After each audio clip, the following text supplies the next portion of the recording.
This has to get a big correction, man. This just has to. Honestly, I think, yeah, this has to get a big correction. There's no way that there's not a big correction. Okay. All right. Dude, the time is on by so fast.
What's up, KD? What's up, Mick? What's up? What's up? Seems like the position is working. Let me join the chat with our boy Smith.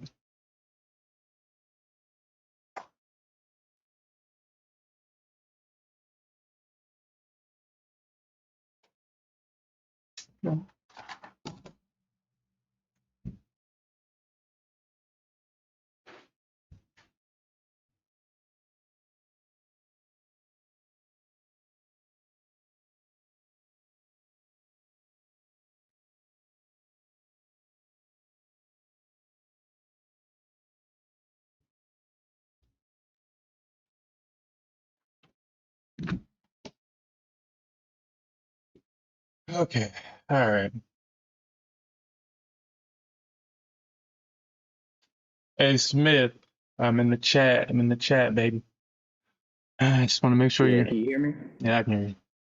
Yep. All right. Let's see, man. Yeah. Yeah. I think she goes up, but I mean, with minis, you don't really have too much room for error. So, um,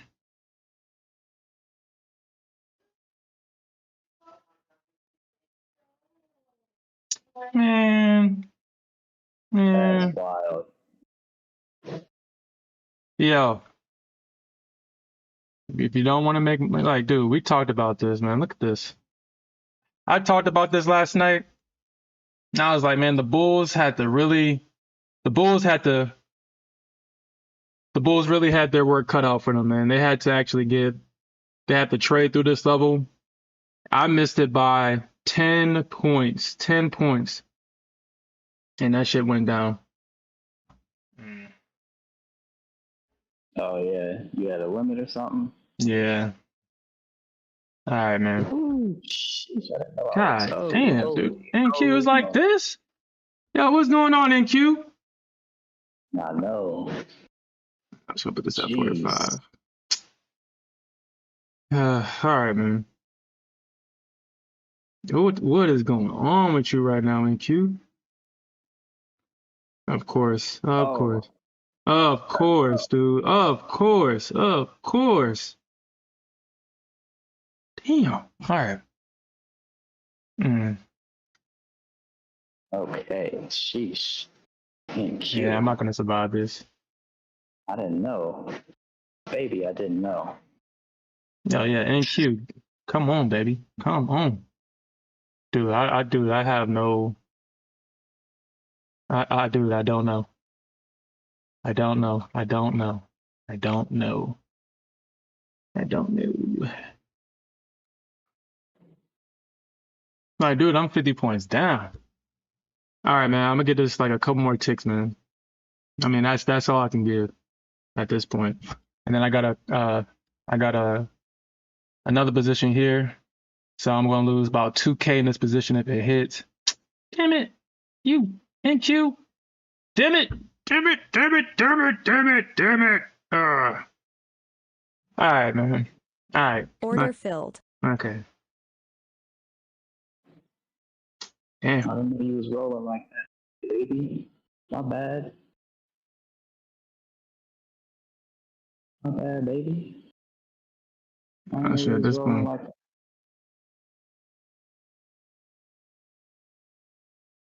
Yeah, this shit just dropped. Like, yeah. They straight up protected that 600 level for sure, for sure. This thing's about 400 points now. Yo, are we going into 190s?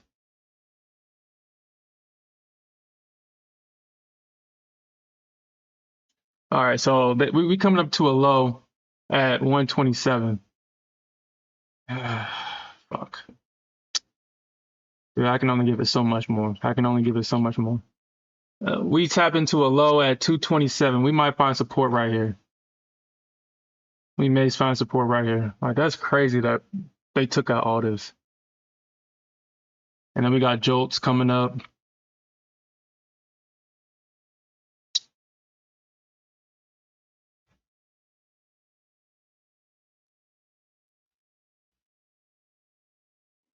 Okay.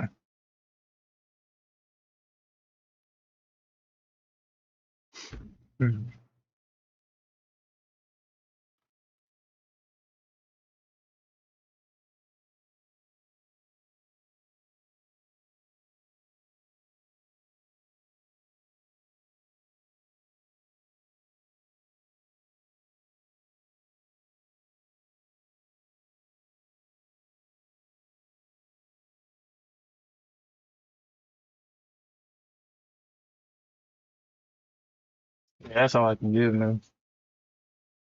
That's all I can give. Yo, congratulations to anybody that caught this short. Congratulations and stuck to it. Man, these Bears is not playing, dude. That is crazy, dude. Yeah. So this is a bad start for me today.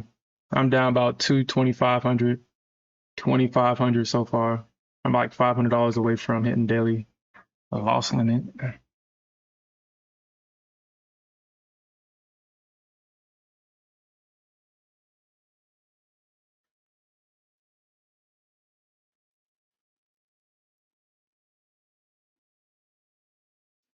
All right, let's see something real quick. Nah, that shit still. I thought that. That shit's still trying to go down. Mm.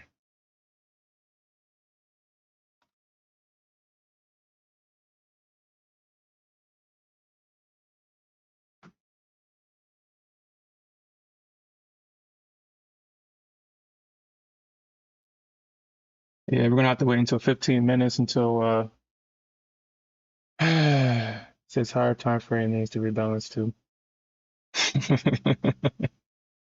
Yeah, it definitely does, man. Yeah, she's showing us that she does. She definitely showing us. God damn it. All right. So I think this actually might. I think this is. I'm gonna do is I'm gonna put small risk on this. I think we Order can get a filled. push right here.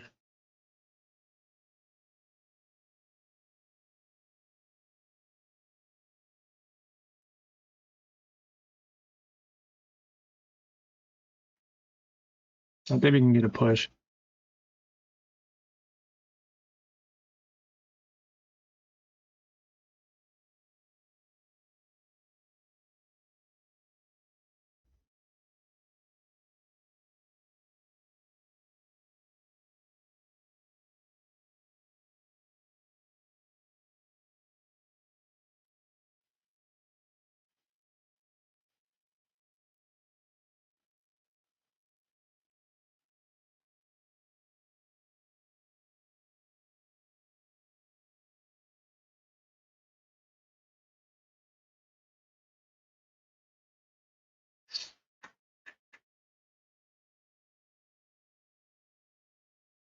Says major imbalances below 18K. Maybe I should.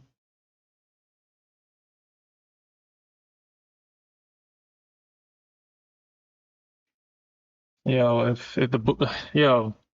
the Bulls manage to take this all the way back down to the Christmas rally from last year, sub 11K, sub 10K, that'd be crazy.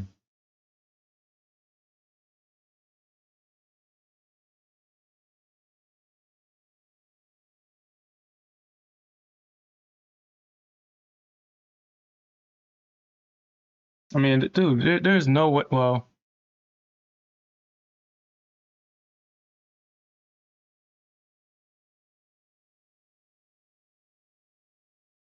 uh,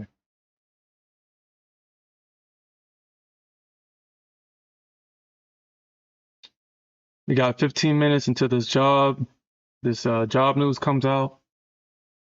And by the way that we got this move down, I think it's going to cause a pump.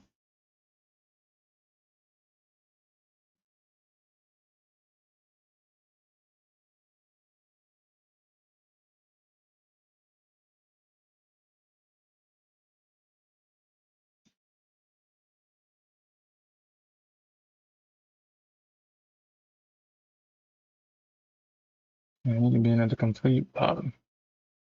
It still act like that.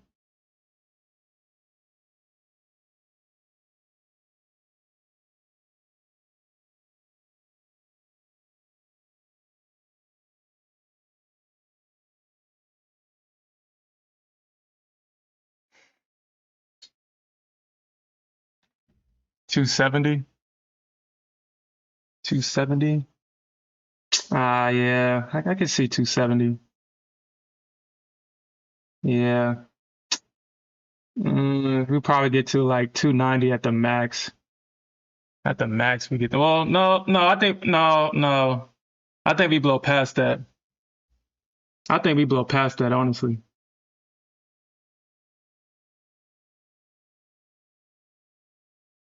because we got this big massive move down.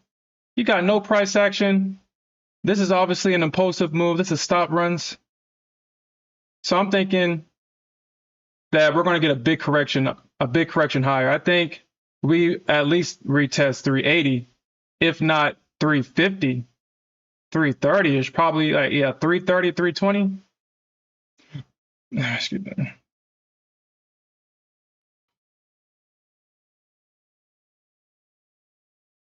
We at least retest that.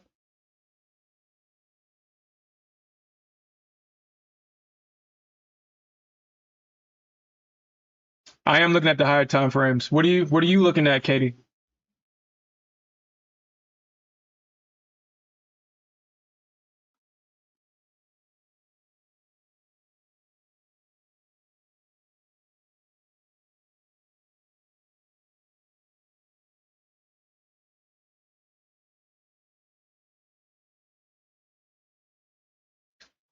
Because we blew past one, two, we blew past three support levels. Three. We blew past it. No price action or nothing. We blew past it. So I'm thinking that they're gonna probably push this back up. Like once this news is out, we're gonna probably get a whip back and forth. And I think this is gonna get a move higher. And if the Bears, because I know the Bears are up there at least 370, 380. I know they're there. This big giant candle right here, I know that we're gonna have to. The Bulls are gonna have to show that they want it if they want to get past this candle. But it says I'm looking at 18 twos. Is there a reason to go that low? Well, the market doesn't really go straight down. So if we go this low, literally the world has to blow up. There has to be a rebalance first. There literally had to be a rebalance. I'm not saying that it cannot go down this low, but we're not getting a straight shot down there, especially when they got all this money all over the place. Yeah, they can test this high at 330. Yeah, they got money here. They got money testing 300. So and you got to think that this move came all the way from 500. So we got this is literally a what? Like 5. Let's do the math because usually the market doesn't really move past a certain number in one direction. So I'll just say like 511, 511, and we got to the lows of 223. Yeah, so this was a 280, almost 290 point move down in one direction. The Bulls are definitely going to try to take this back up and rebalance some of these areas. Now we do got news in 10 minutes, so we'll see. I don't know, is that boy Smith? Smith, oh, I guess he's probably muted, or I guess he's probably muted.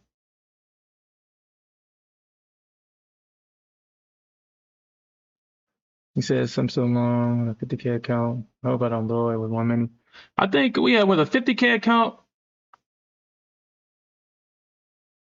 I wouldn't trade past 1 minute. Honestly, I wouldn't trade minis on micros on a 50K at all, unless you have pristine entries. And through my experience, it's better to trade micros. And the reason why I say that is because you can scale out of your positions with micros. With 1 mini, you only have one. You have a single point of failure with your one contract. And you have to be disciplined enough to accept if you didn't get out of an optimal exit. and you have to withdraw. You have to withstand if you didn't get the optimal entry. Yeah, I'm actually I'm trading micros now or minis now because I'm at a point now where it's like, well, shit, if I want to bring this shit back, I need to do it in minis because micros ain't gonna do it. But I usually trade micros myself. Yeah, one mini is kind of a lot for a 50K account. You only have $1,000 of drawdown, and you add that with stress. Yeah, it's a lot. And then you can be successful one day, but it's hard to be consistent like that. So it's just easier to trade the micros. You have that room for error. Like with 3 micro contracts, $360 loss is like a 50-point loss. You have so much room for error with that. So much room.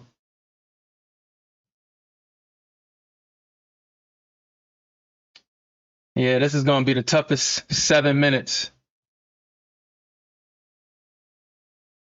Says two.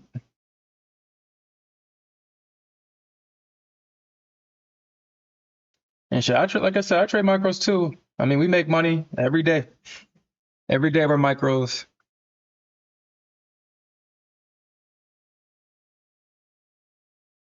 And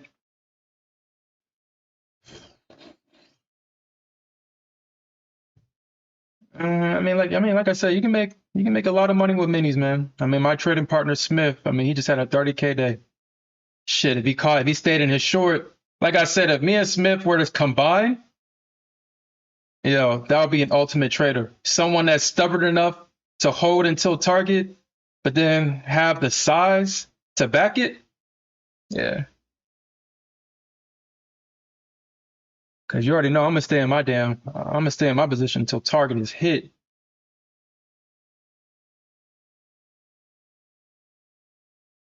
Mm.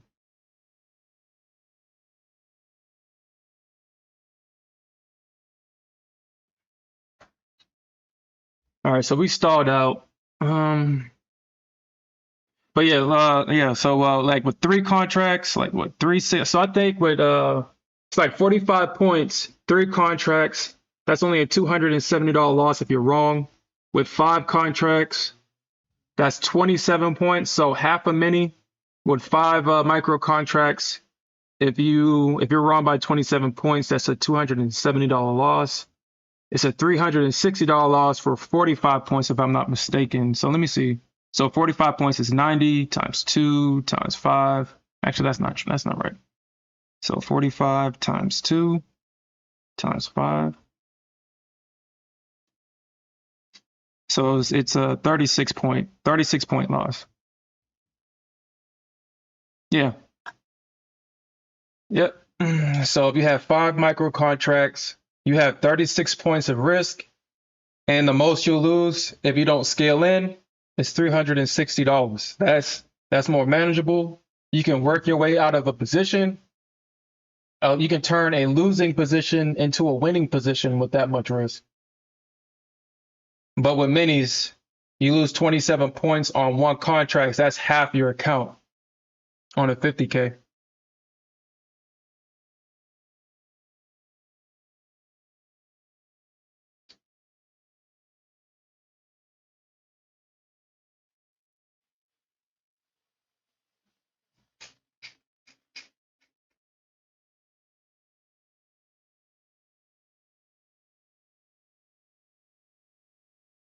Says Mick says just Super Saiyan Fuse. I mean, what I'm trying to do for you guys is I'm trying to find like a happy medium with my style and Smith's style, and just find a happy medium because I know we want these big payouts, but at the same time, we need to find an effective way to manage our risk and our trades effectively.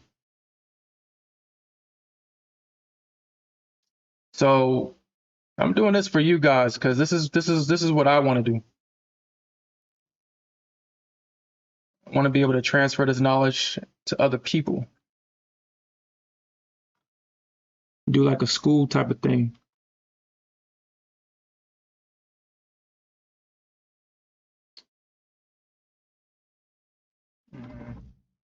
And there's something like there's some stuff that I still have to learn myself. But it's like I got my entries down. I can find a good entry. It's just when I get a good entry, it's finding that exit. I don't it doesn't feel right unless I get out at the top, baby. It don't feel right. It just does not feel right if I don't get out at the top. Let's look at bookmap real quick.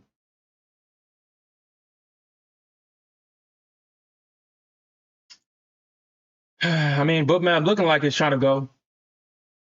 The NQ looking like it's trying to bottom out here. But yeah.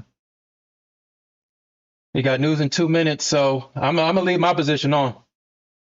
I would suggest that if you don't want to trade the news, get out of your position now.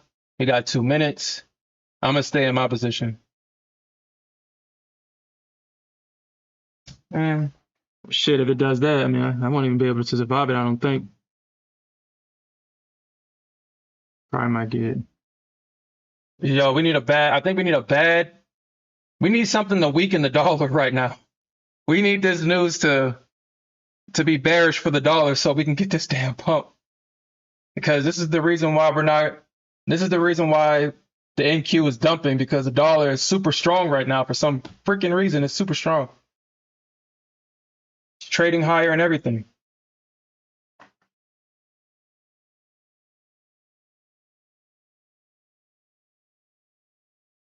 All right.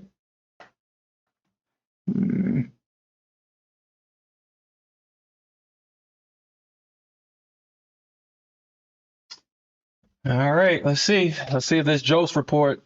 And then you already know after the Jose report, the Fed is going to pump it. You already know that the Fed only pumps the market.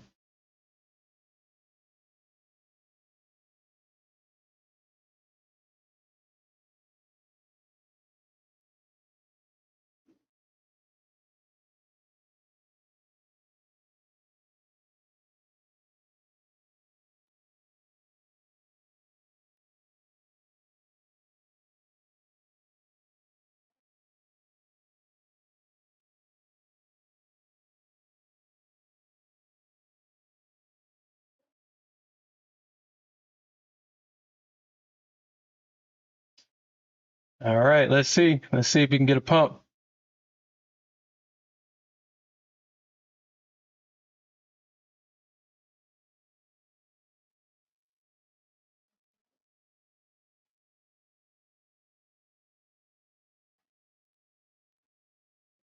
Order filled. Ah, okay.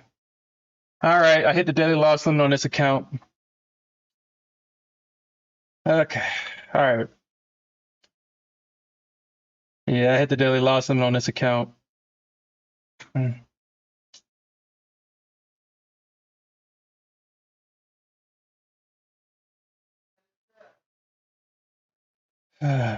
NQ, man. I know she's gonna do that stupid shit. I knew she was gonna do that. I knew she was gonna do that. Okay. Okay. I know she's gonna do that. She's still trying to go back to.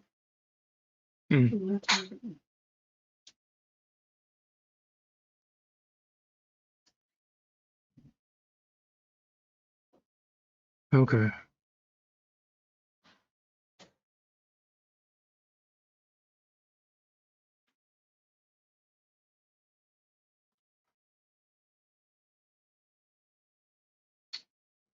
Okay, so anything above 40 points is insanely good, and you get that a lot. I mean, mm,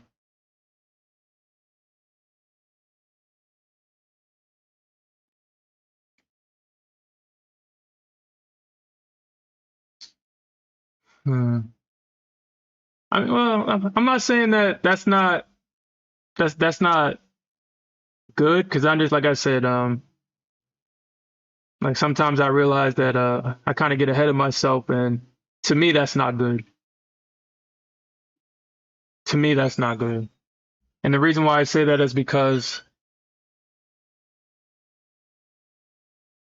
if I'm not getting in at the bottom, and I'm not getting out at the top, then that means that there was something wrong with my analysis. Man, damn it, NQ. You ain't had to do that shit. All right.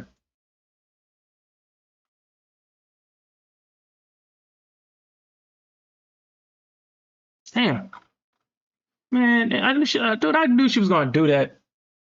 All right, man. Okay. All right. Okay. All right. Order rejected. Whatever, dude. Whatever. Whatever. Whatever. Whatever. Whatever. Whatever. Whatever. I knew she was gonna take out that low, but I didn't have no drawdown in this account because I originally thought, man.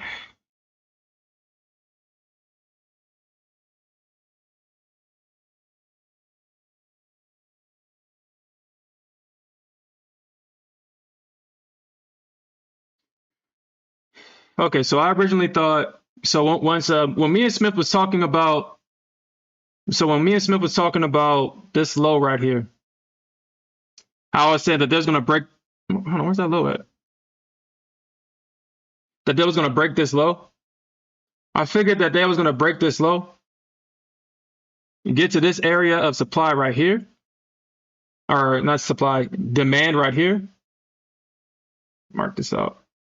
I figured that price was gonna bounce somewhere in this area, and I figured that it was gonna split the baby in the middle. So I got in at 330.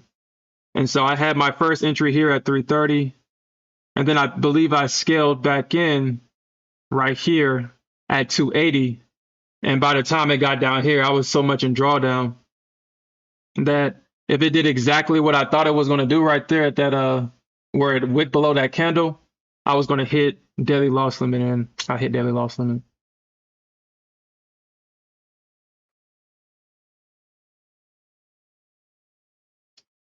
And as it goes up, fuck.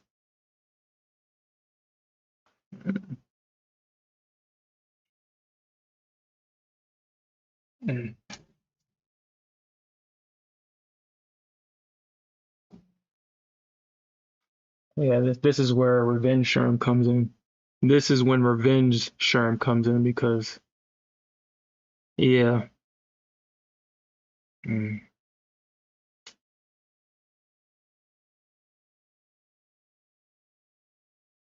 mm.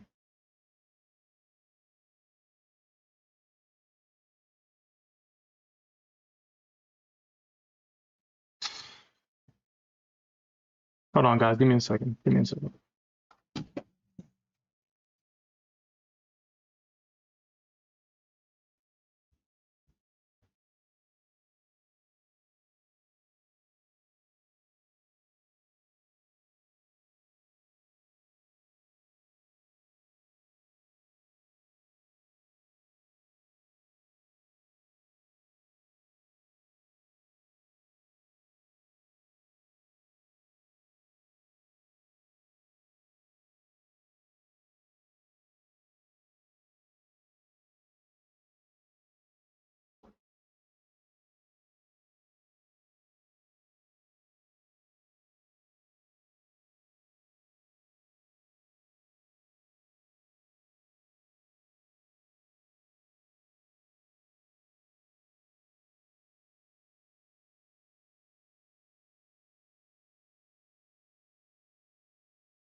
Order filled.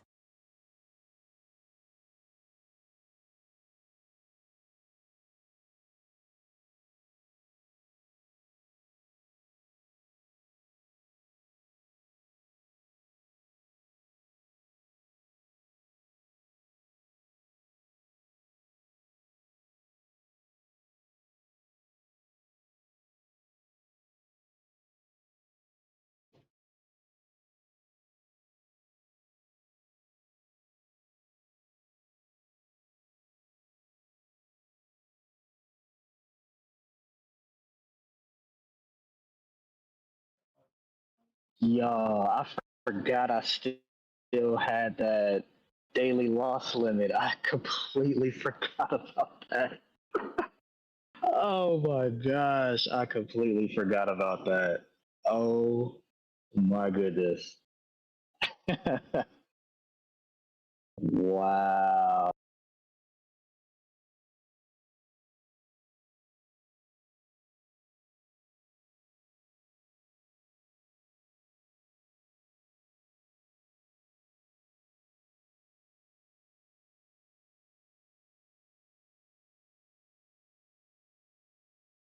All right, let's just look at the charts and check out what really just happened here. Got the news. Pump that up there.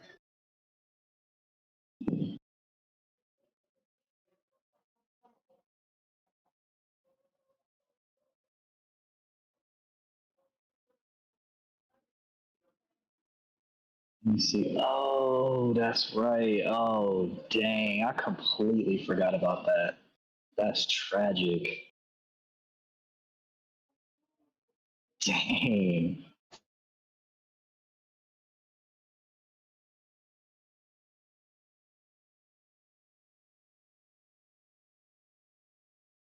You know what I was thinking? I'm thinking I'm already in the Pro Plus.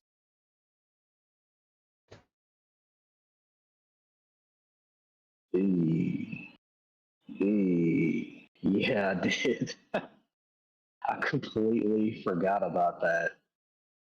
Yeesh.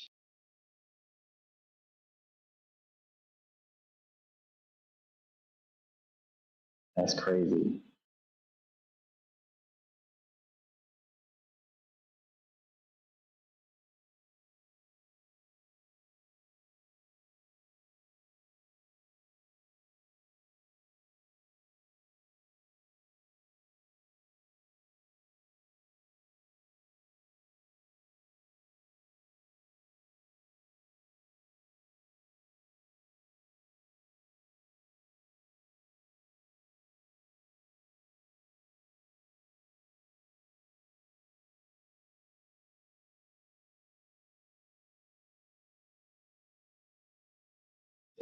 Who's that at?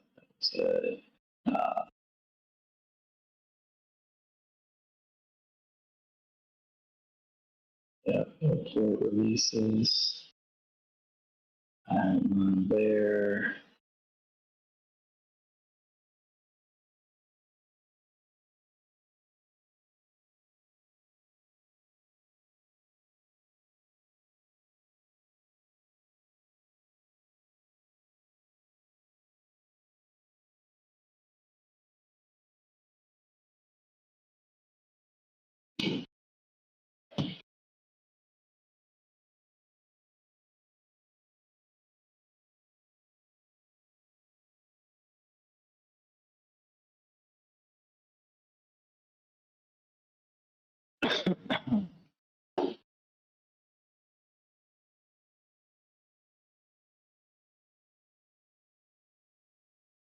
Damn, that's crazy. Well, at least I got my withdrawal. I forgot all about that. And then look at this. Yeah, okay, so she bounced up to 75.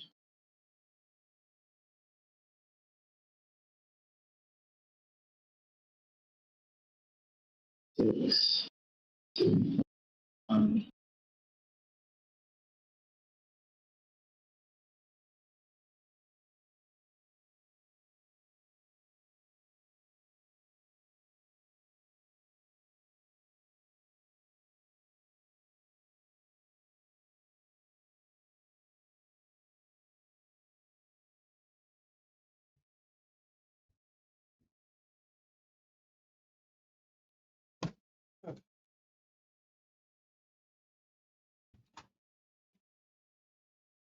All right. I had to walk away for a second because that pissed me off. All right, so I don't freaking FOMO into this. Okay.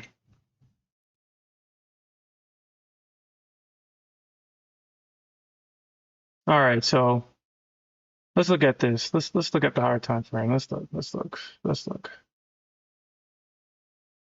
Right there.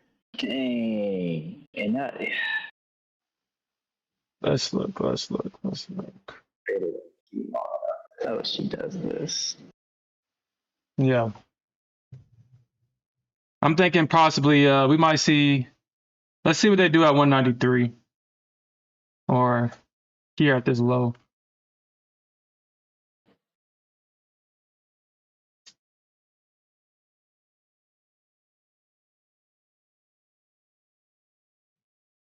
You know, this is a mean two-legged pullback.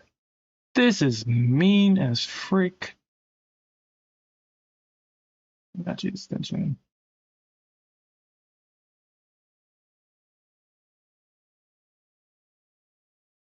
Okay, so we're kind of in that area right now. We are in that area for a bounce, actually.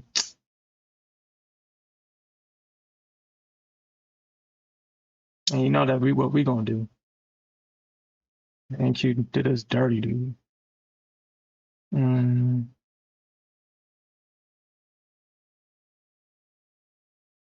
Okay. So I'm thinking we're in that area.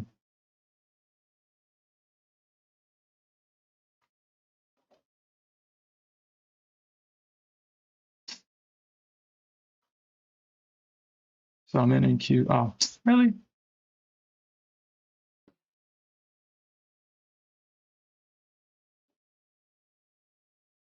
Yeah, I'm about to head over to your stream. All right.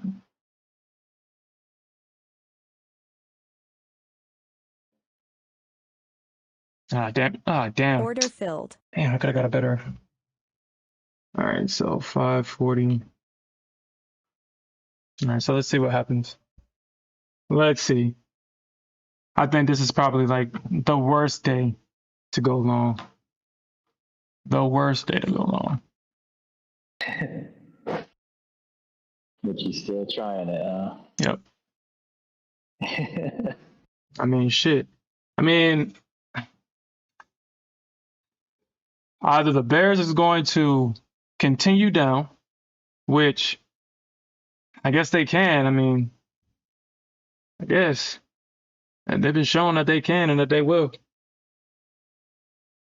Oh man, I hit that loss. Man, I'm thinking 2 steps ahead. I'm thinking I'm already in the freaking Pro Plus. Hold on, what are you talking about? You're not trading your I hit that loss limit on those crazy moves before the news. and what account?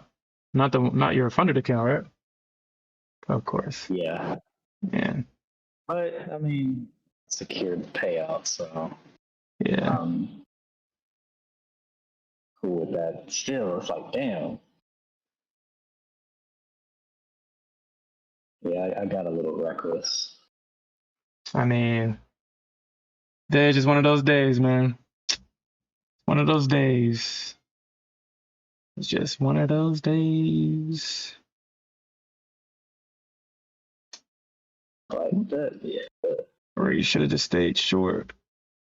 You just walked away from the screen. So we got Feds. I think we have a Fed speaker speaking now, if I'm not mistaken. If I'm not mistaken, they're speaking now. So the jolts is actually better than expected. So I'm thinking, does that make I could have sworn this would weaken the dollar. Okay, so this is the numbers for the Fed release for jolts. I mean, let's look at the dollar because shit. I mean, none of this shit don't matter unless the dollar is weakening, because that's why the NQ is just dumping so goddamn hard because the dollar is so strong. So yeah, so we got that dump. When do we get that? Actually, this is a monthly chart. Let's go to the 15-minute. So I think it might have dumped on that news, and I think that's why we can get this. Yeah, the dollar dumped on that news. So the dollar is dumping. Yeah, the dollar is dumping. What the hell? Why is NQ going down? Or why is it still going down? Dollar's nothing. Yeah, a good area would be right here to go long for the dollar at like 104.63. We got this area of support. And it looks like yeah. Yeah, we'll see, man. Man, look at ES. My goodness. And Yeah. then I'm mad at myself because I was going to buy puts yesterday before market close. hmm Buy puts. Let me chill. Man, I really would have been rich.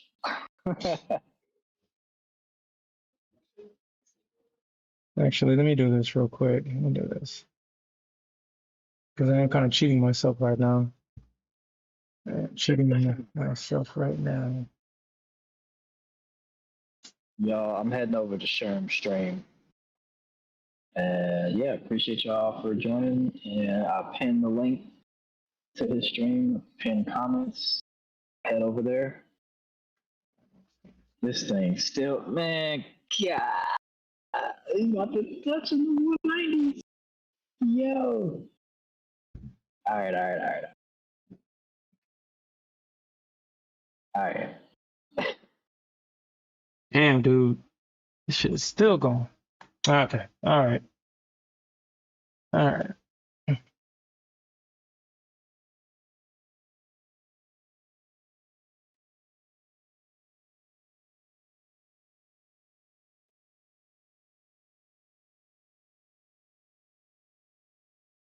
Well, Katie, you might get your 123 target, man. You might get it. You may get it. Oh, this is crazy. All right, black. Mm.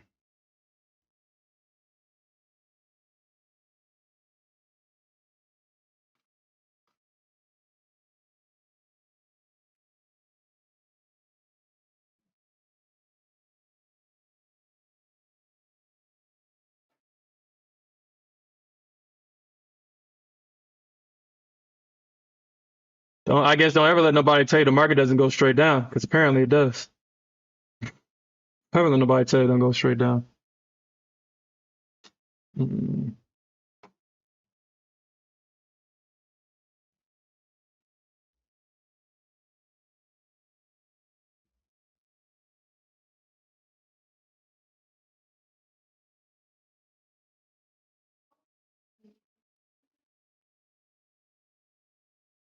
Okay. I need to mute this tab just in case they say something on here. Okay, so let's look at these SPY, man. Let's look at these SPY puts, man.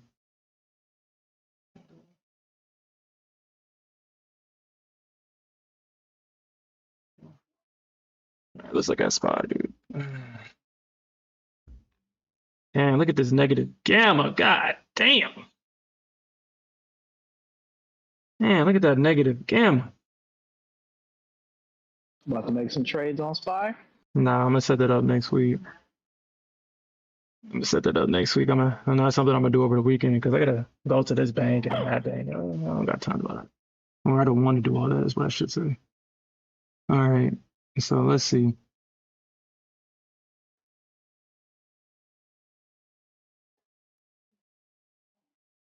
All right. So, I mean, right now, uh, they're sweeping. Yo, they're sweeping. Oh, no, never mind. Fuck. Okay. Never mind. I mean, so this can be one of two things. So, sold calls means that they're selling them. So, either these are positions that are opening and they're selling calls, or they're closing out their put positions. You buy puts, or no. How does that work, man? You gotta sell your way out of the position. So if you buy calls, you have to sell them. Okay. Anyway, so they're selling calls right now, which is usually bearish. Usually bearish.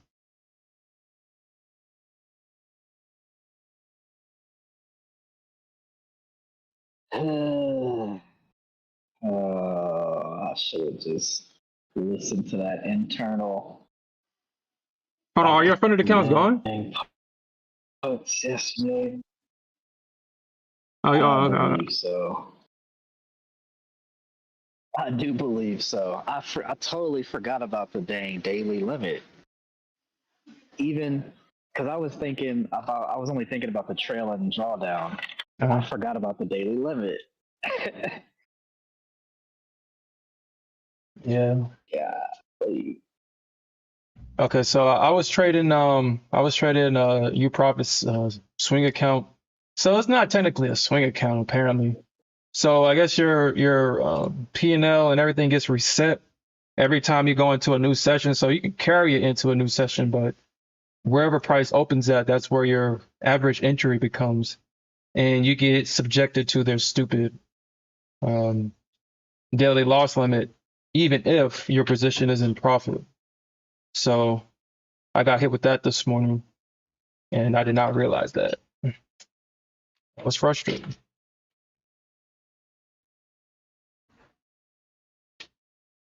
Actually, what I will do, I think so. I think this is what I'm gonna start doing with this. I'm going to open positions in NQ, and then but also trade micros, so I don't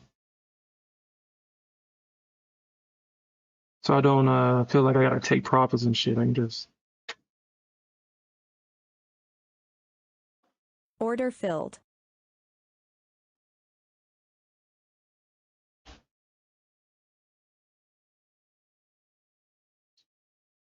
someone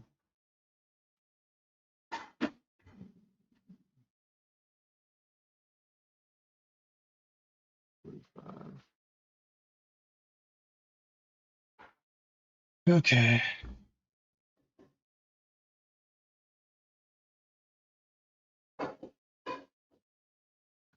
Okay. So I guess they can get. I think they can get back up to 300. I do got a runner target. Mm, I do got a runner target at 40, but we'll see what happens. We'll see what happens because we had that big, massive ass drop. I would find it hard to believe that they continue without a real retracement, a rebalance of some prior areas.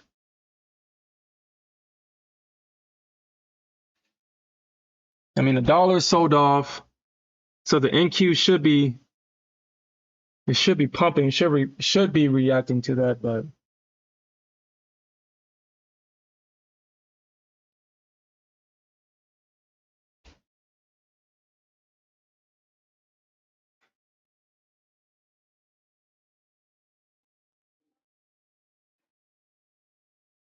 the selling puts is still bullish.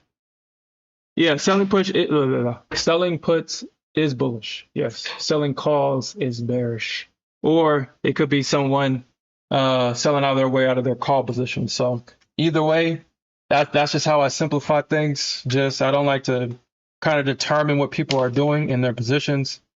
I just understand the mechanics. If I see calls being sold, I want to see where it's being sold at, and if those same levels correspond with levels of resistance on my chart. But we might get a massive rebalance because um, yeah. So this was definitely a 300-point move down. 300-point move down. We got to at least see 150 points, possibly up to 340. I'm thinking 340.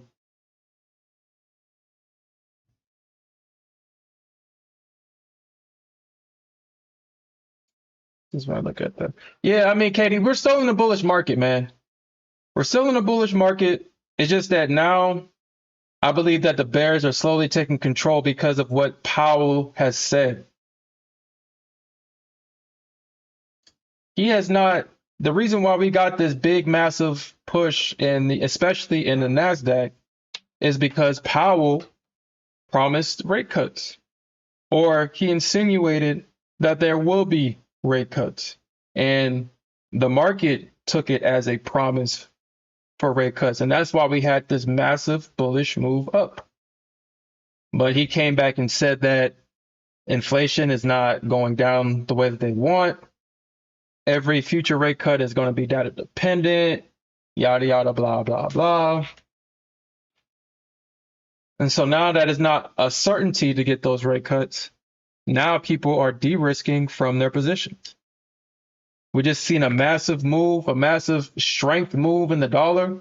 I mean, where the hell did this come from? And because it's going down, that's why we're seeing a pump in the Nasdaq right now. Because with a strong dollar, tech companies can't make money.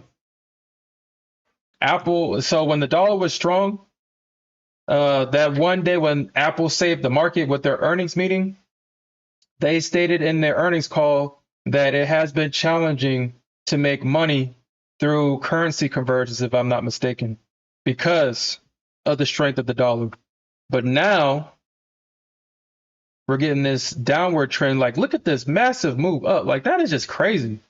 Where did this move come from?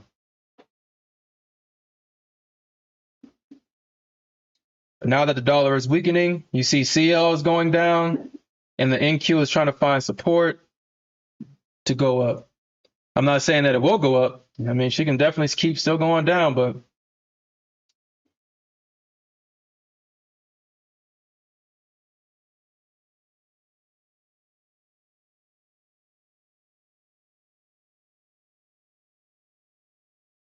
yeah, it's gonna be tough. What's up, Market Edge?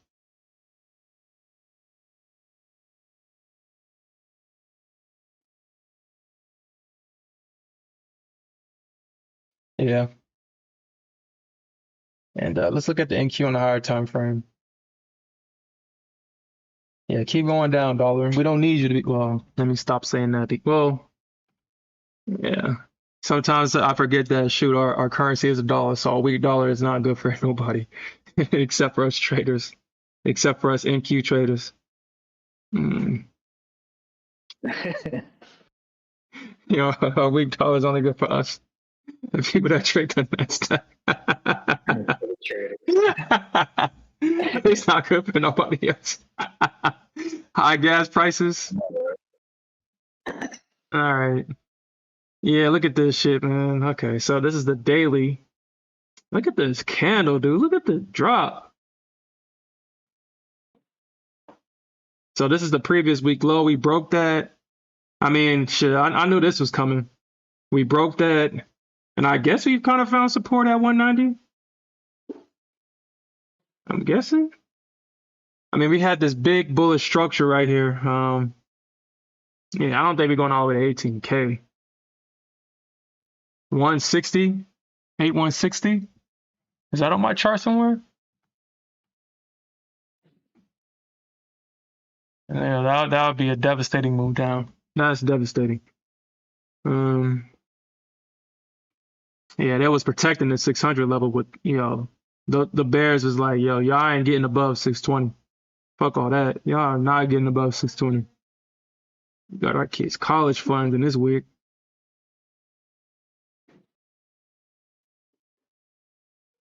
Okay, I was about to say, I thought I heard you, but I don't know. Okay. Yeah, I'm still. Okay. Let me do some things. And we took out this. Yeah, I've already said we took out 227. We took out that low. And so this could be seen as a liquidity sweep. And we can possibly get back up to 370, 380. Actually, let me just take this trade real quick. Let me take this trade. Let me take it. Let me take it in my swing account. Let me take it in my swing account. Bastards. Or maybe I did. Wait, they don't keep your position. Okay, so maybe. Oh, go ahead. I'm trying to figure out how that swing account works. Yeah, they don't keep my they do not keep my average entry. My average entry moves up on a new day, which is kind of annoying actually. Yeah, it's kind of annoying. Should be Go ahead. I said your entry should be the same. That's crazy. Yeah, it should be, but They don't do that. I guess he would make too much money. Shit, you fuck around and let me have my entry. You fuck around if you want. Yeah, I'm probably gonna buy here, right here. I'm probably. Hmm. I mean, right now the market is kind of. Uh, why not?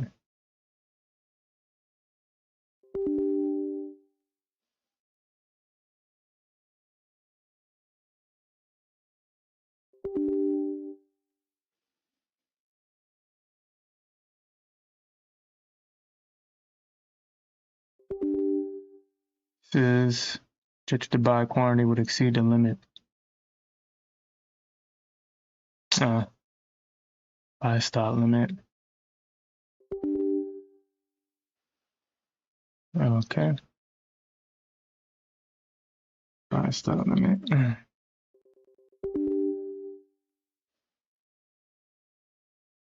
Oh, really?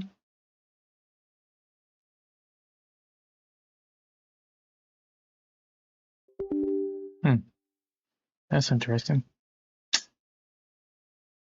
That's interesting. Okay. All right. Let's see. Let's check on this position.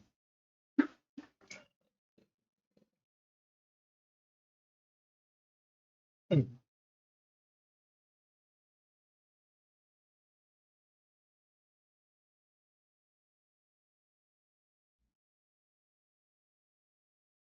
So I think it's VWAP first. Yeah, that green line is VWAP. Yeah.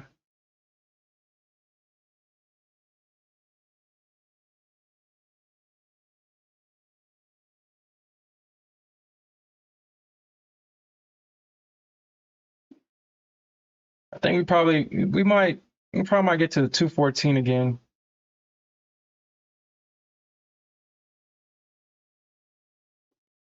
If the bears are successful to selling off this 21 EMA.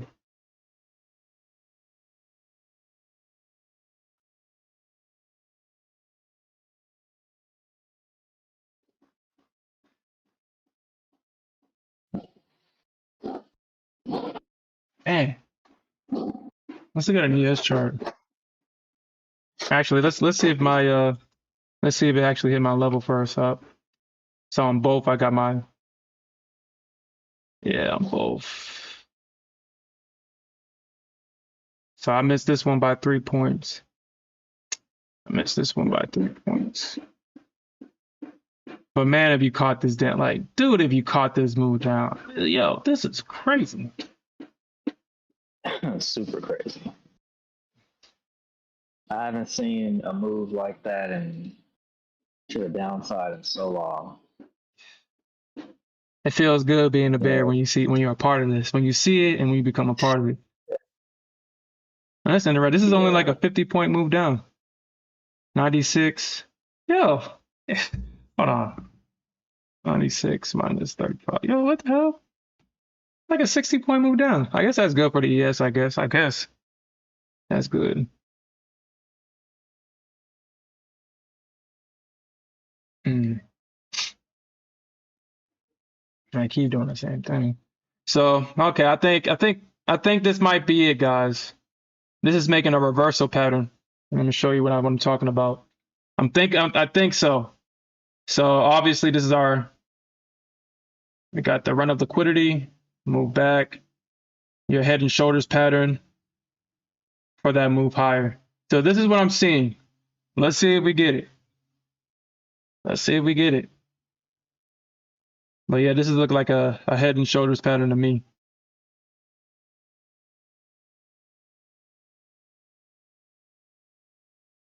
Oh yeah, this is the ES chart. Uh,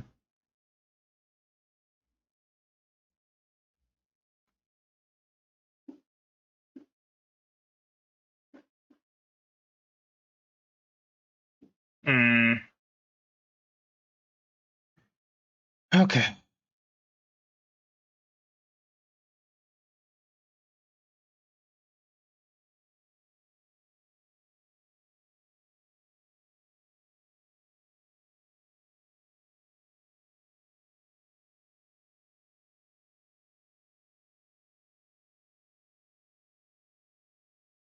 Yo, look at this fucking leg. Yo, we're probably gonna get a real reversal during lunchtime.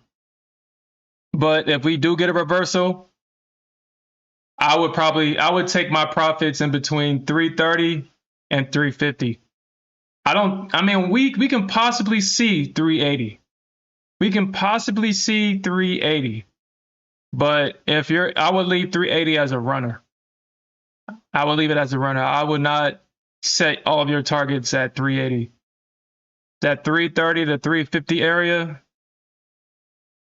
is definitely a good spot for targets. Yeah, definitely good spots for targets.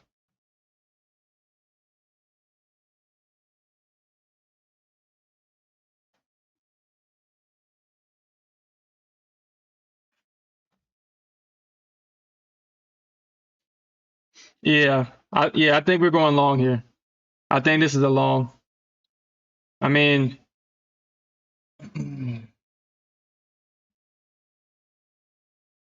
yeah, I think we go long here. The Bear got their climax. The Bears got what they wanted. They got to their objective. Yo, Bears, yo, they clapping. Yo, let me see if this was actually in the let's see if this was in the, you know what? Actually, let's see. So yeah, they were selling calls. Hold on.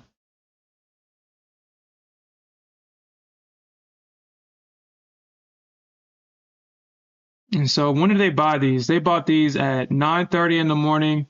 Is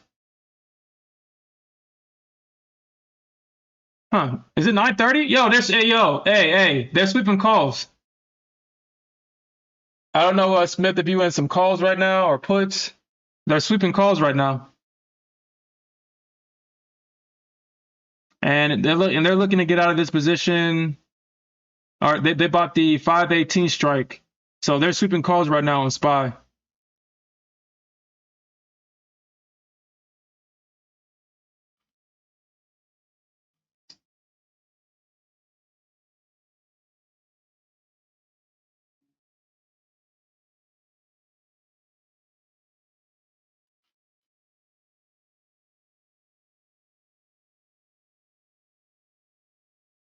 Well, let's see if they was buying puts all last night. So what day this was? It expires in 3 days. Let's see.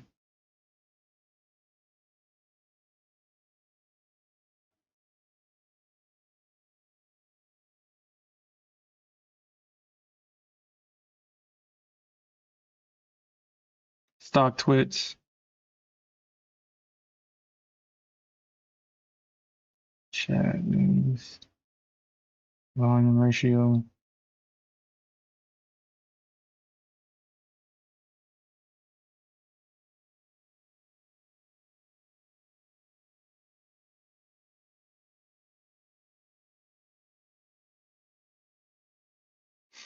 Hmm.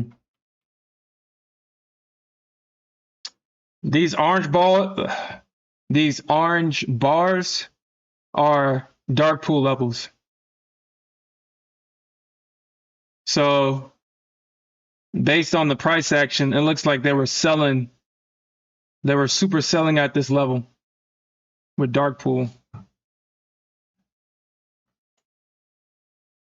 which I guess it makes sense. It lines up. It lines up with this left shoulder. So I'm assuming when price came back into like 523, they sold this damn thing hard and made a hell of a lot of money.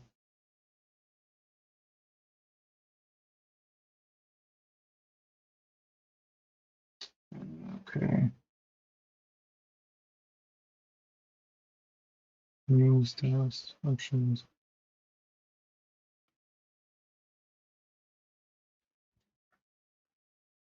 So when do they get these? So they got these. So they got puts. They bought puts at 517. So these might be late bears.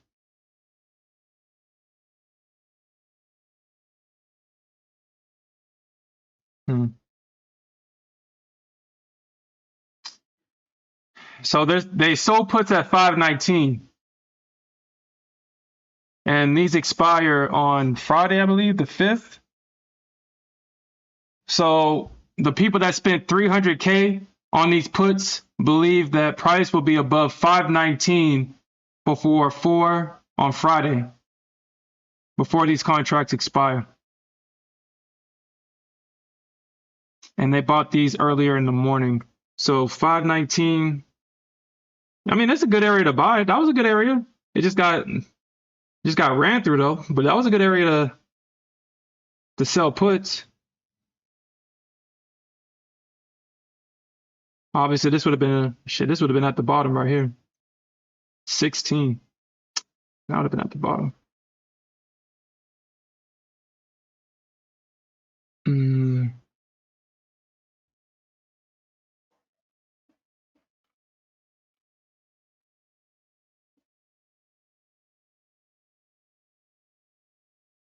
You know, these people bought 528 strikes for May, which, I mean, unless Powell comes back in with some heat, I don't know, man. I don't think SPY's getting the 528. We're not getting no 528 on no damn SPY. Not no time soon. Not until we know who the next president is going to be.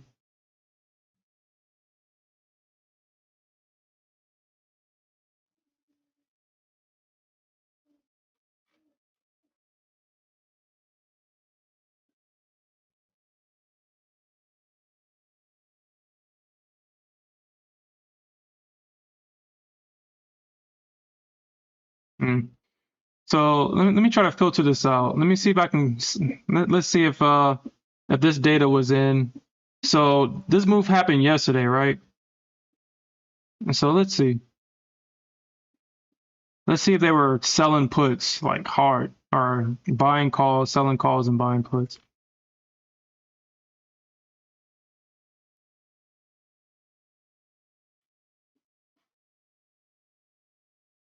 Let me see.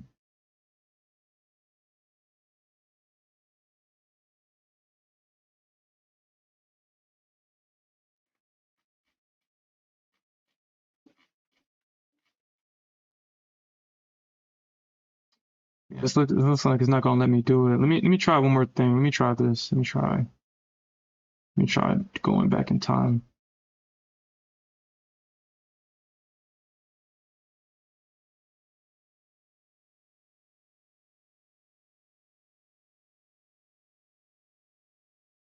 Yeah, I don't think it's gonna let me go back. It's not gonna let me go back.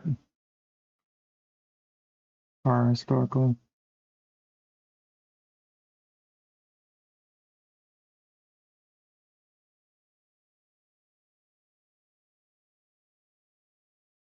So they were sweeping puts yesterday. They were sweeping them. It's not telling me what time they were sweeping them, but I'm assuming this is going to be the end of the day. So at the end of the day yesterday, they were sweeping puts.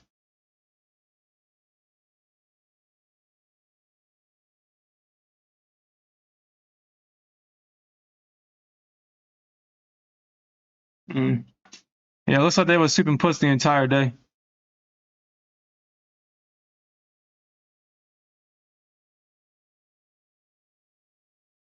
Yeah, they were sweeping puts the entire day yesterday.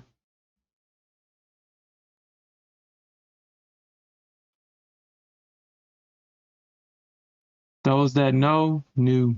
Those that know, knew. All right, let's see what NQ is doing. Still in the same area. Okay.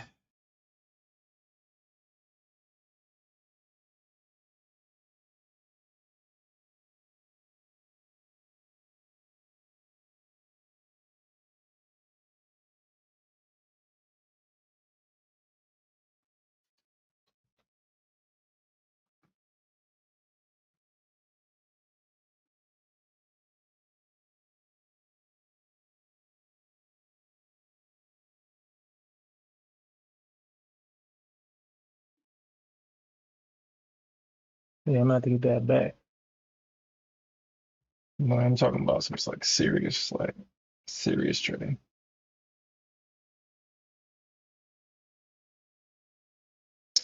Oh crap! You know what? Mm.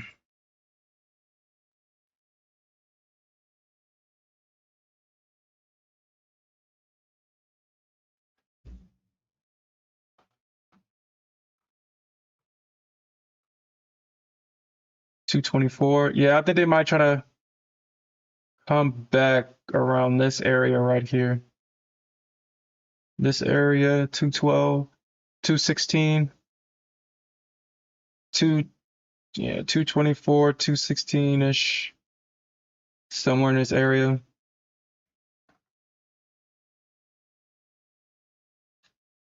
All right, man. I'm not gonna lie. This is boring.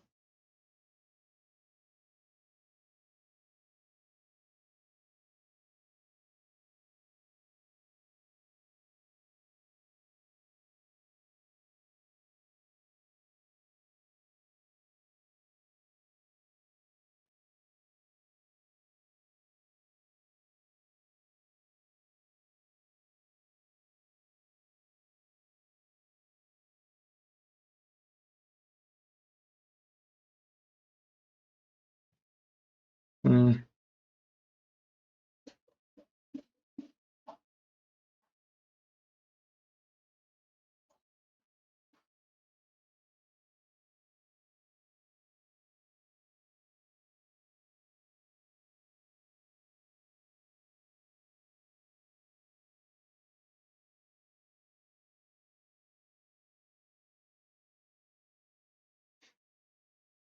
All right.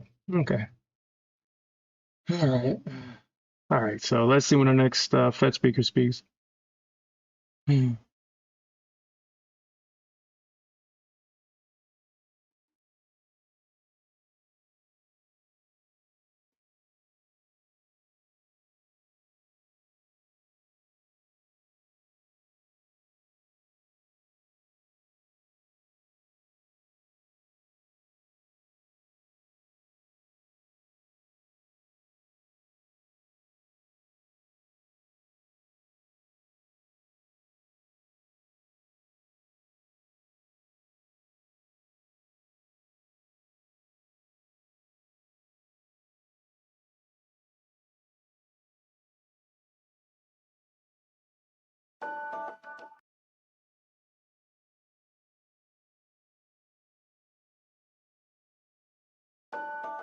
We.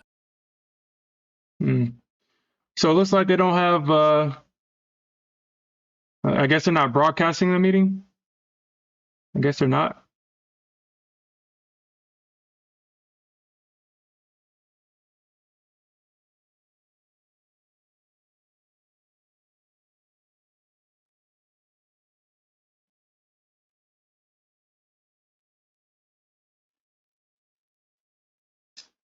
All right, man. Okay. All right. All right. Okay. Shit, at this point, this is not even fun. This is not even fun at this point. It's not even fun. It's not even fun.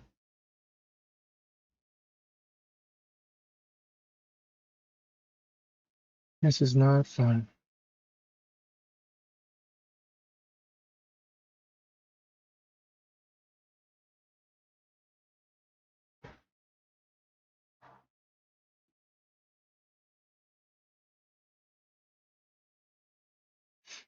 So it's a pretty probably low of day.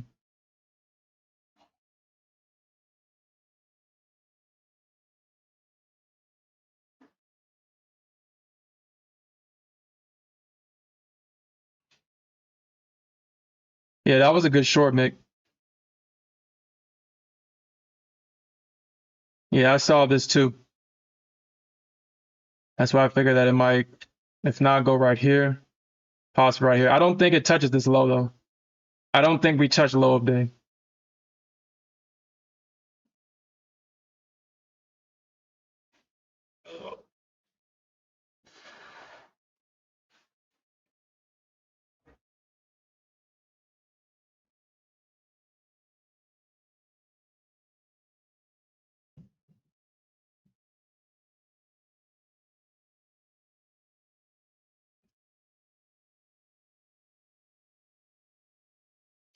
Yeah, Mick, I wouldn't trust it either. I would not trust it either. I wouldn't trust it. It's already made a support pattern. It's already made it. So, I mean, the Bears would have to sell it off this 21, and we need to break below this low. for price to go lower because we already know what's underneath this low. We already know what's underneath this low. We got our bull stops, baby. So underneath this low is bull stop. So the bears need to sell it off this 21. They need to break this low in order to get this move lower.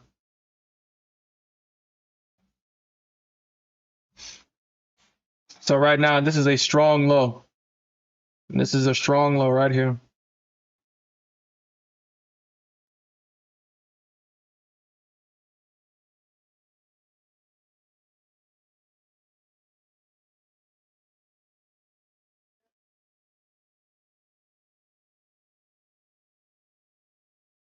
And if you look at our time charts, let's look at the 15-minute.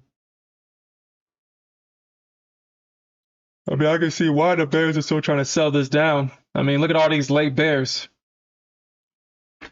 And everybody's seeing these fair value gaps. They're going to try to sell this. And I'm not saying that they're not going to be successful. I'm just saying that when traders see fair value gaps, they trade them. So the bears are going to at least try to take price down.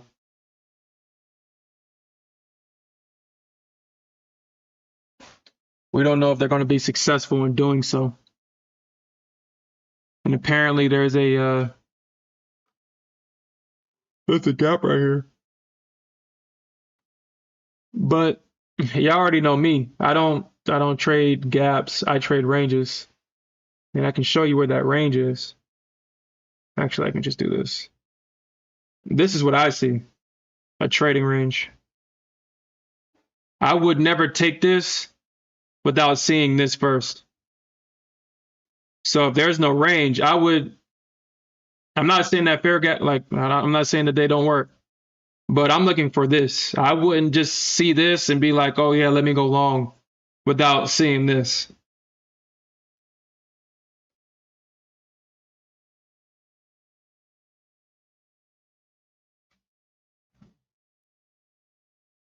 Okay, it's boring. All right. And I guess pre-market had all the damn fun on pre-market, and we can't get nothing. Well, what? Yo. All right, so let's look at that. So the 4-hour chart. Let's look at the 4-hour real quick.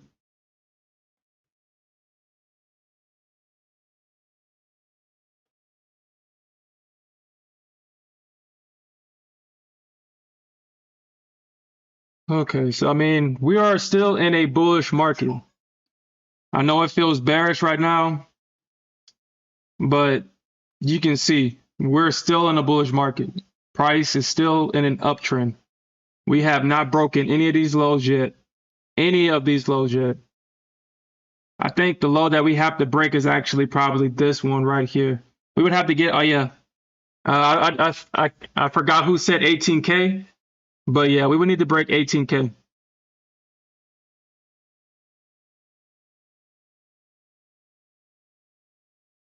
We would need to break 18K. Oh, Mick, yeah.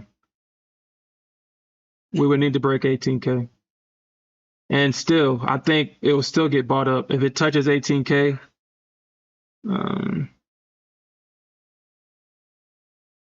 90, 92.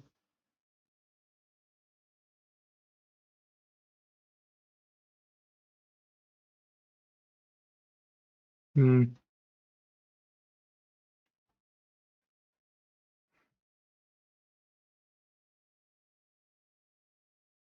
Hmm.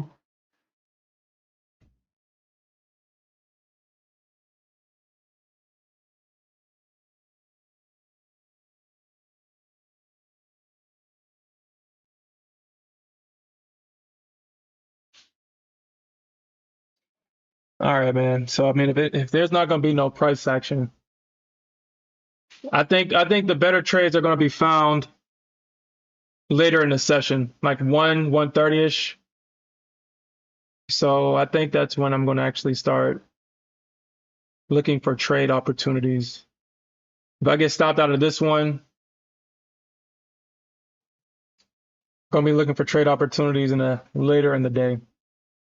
because obviously they're not here. All right, I'm back. What did I miss? Nothing. What Price happened? basically traded in this small tight range. Nothing. Nothing happened. I usually say if price is not going down, that means it's going up and vice versa. Um,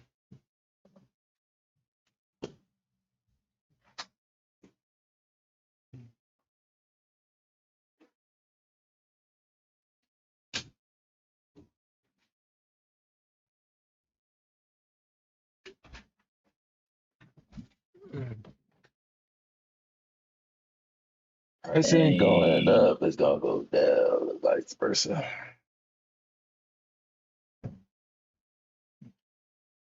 Where's your position at? You got your trading view chart up. It was pretty colorful green and blues. I think so. Let me look at my NQ trade. I think yeah, I got mines at 190. Yeah, Yeah, man. The Bears want to take this even lower. yeah. That's crazy. Let's see what they do. I mean, if they break this low, then this position's done. This position's done if they break this low. At this point, I will hope that they don't want to take it down here to my stop. Once the trade falls apart, the last thing to do is hope. Yeah, how come? All right, man. That's the last thing to do is to hope. He's approaching.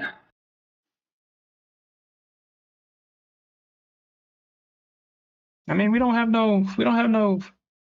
I mean, unless Bauman is saying something completely crazy, or yeah, he's not. Okay, so I see that he has no. Then we got to wait until 11. Man, dude, no way, man. Like, come on, dude. Come on. Do something. The Fed don't speak into like, dude, y'all trying to chop it in the range for 2 hours? For an hour? Like, come on. Do something. And Q did all this pre-market. Bastard. Ugh.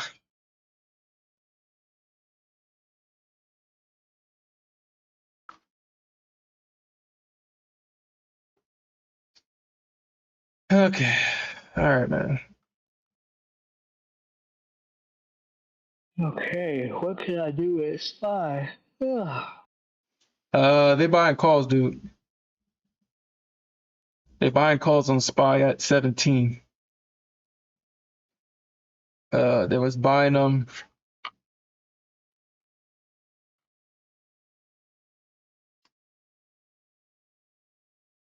And they're selling puts as well. But these expire in May, so I mean, actually, oh yeah, this is the wrong day. I forgot. It's the wrong day. It's the wrong day. Yeah, they're buying calls. They're sweeping them now too.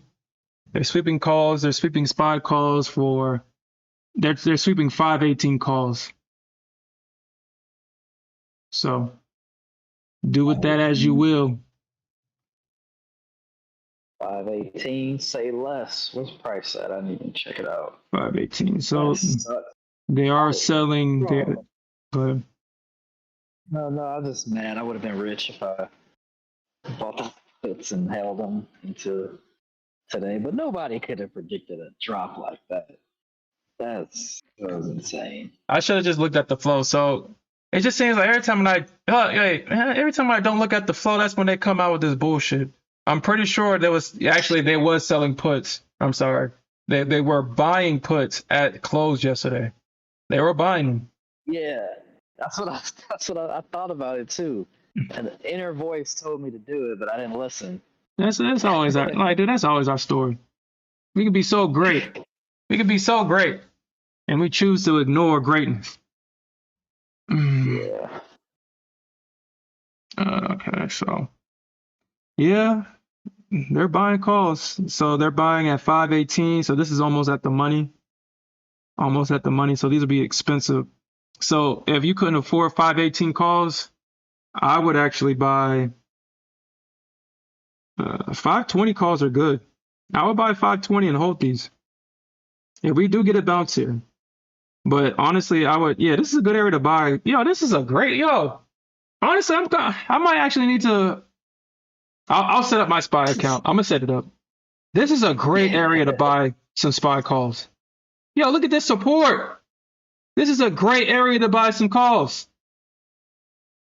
And then get to like 520 and sell them at get like 520. If you can't afford the 518, I'm pretty sure the 520s are cheap. And hold it until 518 or until it gets in the money. Yeah. Yeah, I think 520 calls will work. And then the market will probably get reshort at like 520, 521. So yeah, so let's say the bulls do bring it back up here. I feel that this will turn into resistance and it'll probably get sold back down for a double bottom or a push lower.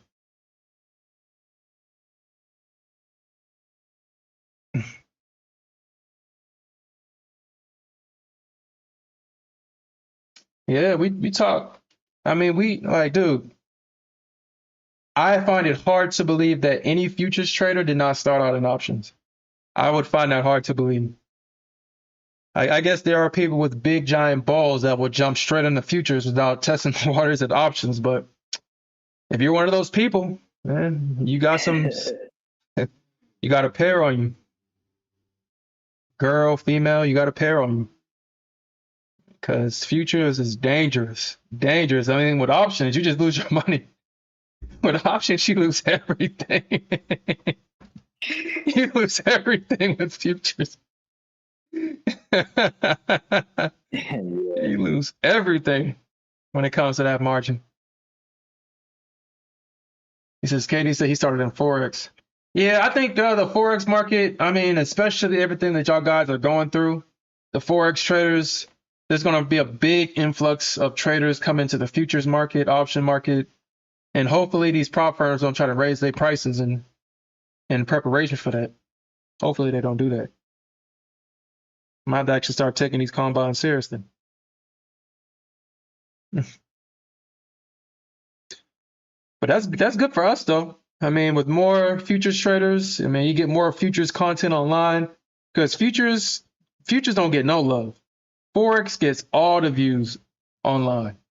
The only place that we get love is on Twitter, but nobody's on Twitter like that for real no more. Like everywhere else, Forex gets all the love.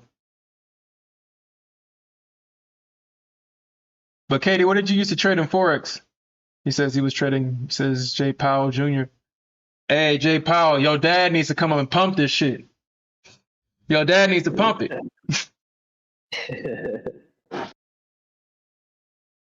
Yo, I told him the same thing too, Alfred. I said, dude, if we break that low at 378, this shit is going down. I told him, I mean, I told all y'all that. I just didn't think that she was going to go down like this. I didn't think she was going to do this. It says euros and indices, yeah. I almost started off in Forex. I almost entered the Forex space. The only thing that stopped me was my greed. And I'm going to tell you why. Because I had to learn math to make money. I was like, yo, fuck that. Like, why do I got to learn math? What? Yeah, I got to do conversions and stuff like that. I was like, dude, I just want to trade and make money. I don't want to think. I want to gamble, baby.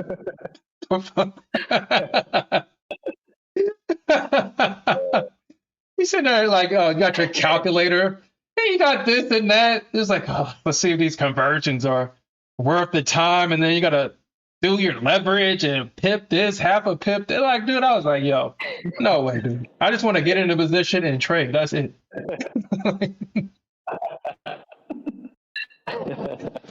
That's what stopped me from going in the futures market, too. Or the Forex market. Yeah, that's funny. I dabbled in forex. I wasn't that good. I was trying to trade, the most popular pair in forex, Euro USD. Hmm. And I never got. I was always like on the break of getting good, and then I kind of just, I Yeah. don't know. Yeah. I mean, when it comes to the technical analysis, it's all the same stuff. If I were to get into Forex, I would just have to really understand how it moves. Honestly, I think I may have cheated myself in terms of where I'm supposed to be because the moves I'm looking for with the Nasdaq are the moves that happen every day in Forex. So it's like when I sit and think about that, it's like, Yeah, dude, I think I might have kind of cheated myself. I think I'm supposed to be a Forex trader. you get hella leverage in forex. Hell yeah. Well, with them offshore brokers. U.S. brokers is kind of more strict. It's what 50-1 leverage, Hmm. something like that. Them offshore brokers be giving you like 400-1, 200-1. It's like, yo, like what? Hmm. Like that's wild. Hey, but if you on the right side, baby, you on the right side. Hmm. Yeah, Ben Moxie did bring up a good point. Them spreads. That's like me and Smith was talking about. I was like, yo, if the Nasdaq is cracked, yo, Forex is that heroin. How the fuck you open a position and you already down? You already got to scale into Yeah. the position. Yeah, Yeah, KD, spreads is- go ahead. that's funny. The spreads, yeah. Because remember, and I tried that forex prop firm, and I was in it, and I was telling you about the spreads. Hmm. I Yeah, that was like, spread was yo, crazy. I entered the position, I'm instantly down.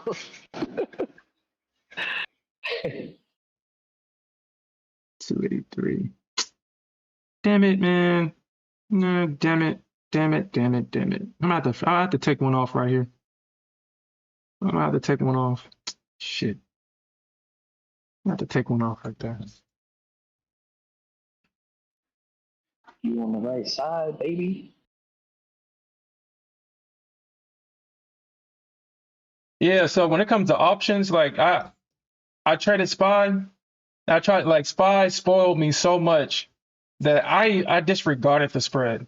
I got into this pharmaceutical position, and when I said that shit, I was up about how much was I up? Let's just use $1,000 as an example, because I was up a lot. I think some news came out and it either dumped the stock or tanked the stock.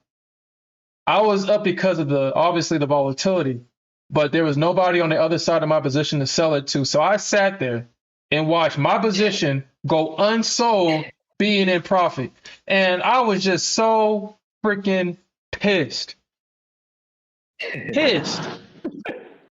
Unsold being in profit. And I was like, man, there's nobody on the other side of that position. There was nobody that was willing to buy. That's what happens Wow. when you go into a low liquidity instrument. The market maker's like, nah, you good. You can have that. You can have that.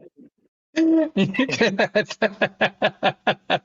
Not even the market maker wanted to buy that shit off me. So I sat there and watched that shit just expire, and all that treatment was gone. Gone. Damn. Pissed me off. So yeah, when it comes to options, those are those. So um, how do I want to explain it? So if you are brand new to option, yes, there is a hell of a lot of math. But I think I've shared this with you guys. If you're new to options, Tasty Trades, or I think it's Tasty Trades, they have a great option course. It's free. It's available on YouTube. The information is still relevant today. but on top of providing free option information, they did all the math for you. They gave it names: iron condor, put spreads, call spreads. You don't even have to know the math. You just need to know, like, okay, well, if I think price is not going to go below this low, I just need to buy a put spread. That's it. Or a seller put spread. They do all the math for you, and they give it cool names. So you can tell your friends about it. Yeah, I got this iron condor on. I'm pretty sure its price is going to stay in between my strikes. I'm going to let it expire worthless, or yeah, expire, so I can get the premium, keep the premium. Yep.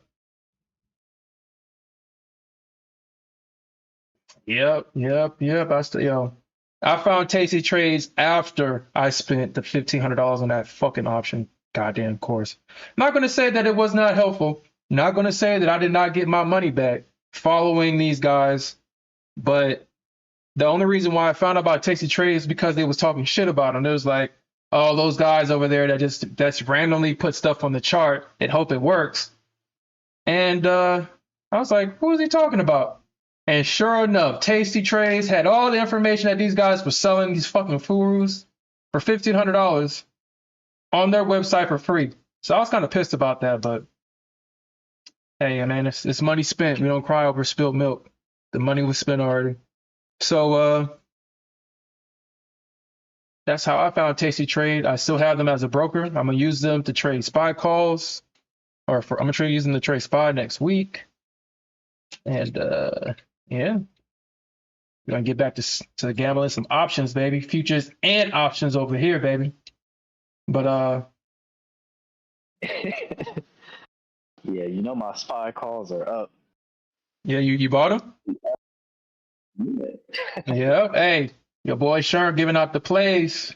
Giving out the plays, yo. Well, 518 and 520. Yeah, those are good. The 518 is definitely gonna probably hit. If you let them go into the money, they're probably gonna hit. I wouldn't be surprised if they go into the money today, honestly. I wouldn't be surprised. Yeah.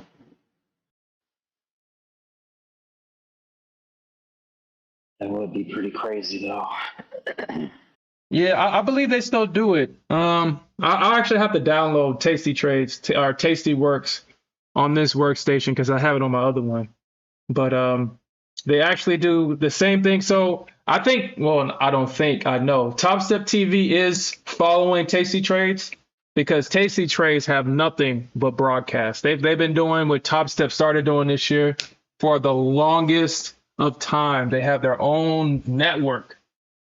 They have different segments. It talks about the same information, but but they have it in fun, interesting ways to learn and have fun. And they have free education over there. So if you're an option trader, don't ever spend no money on no option course because they have it for free. And I'm pretty sure the person selling you the course got it from them. So you might as well go to the source. You might as well go to the source, the tap, and get their free education.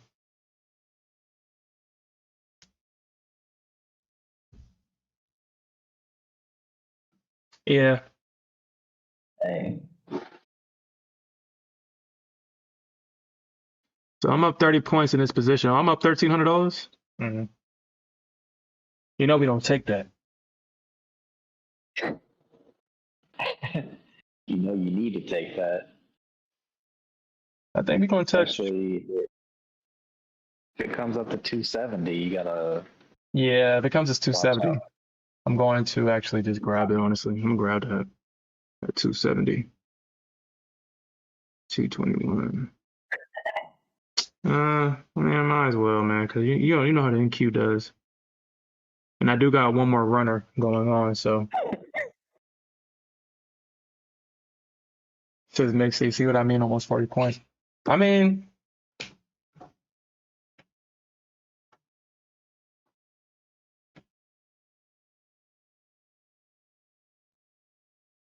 is with the Forever Backwards King.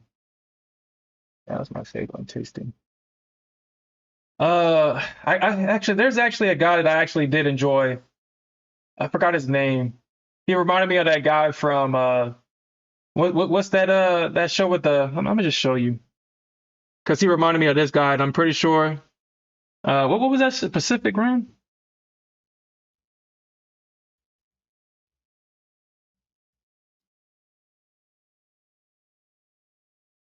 Mad scientist.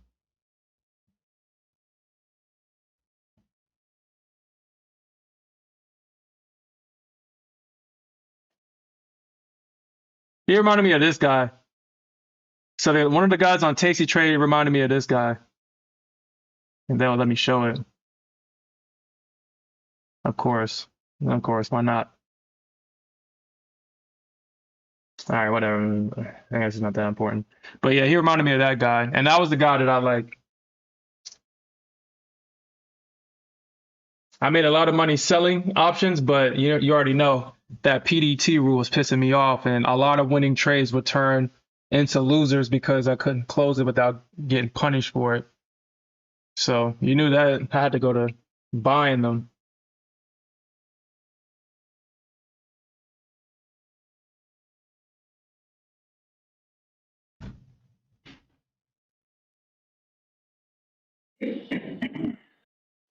All right, our first target is coming up.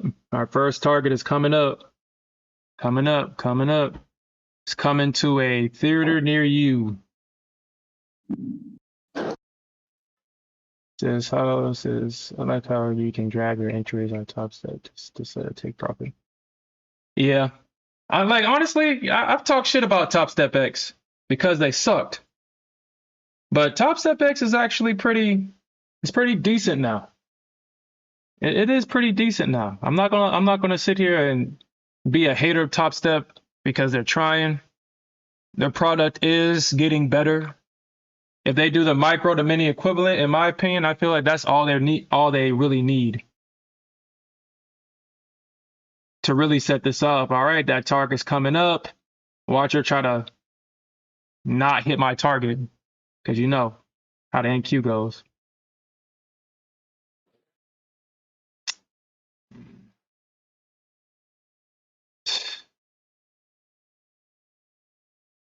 You said 18, really?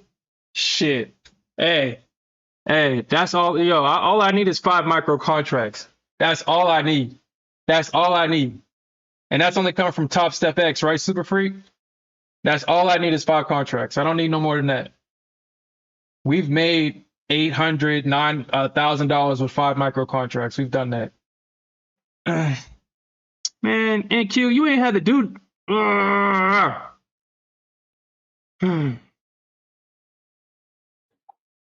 Yo, yo.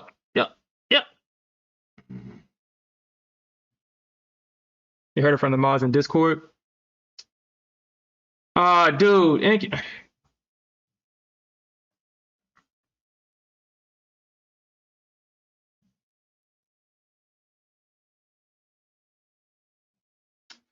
All right, so should I take this?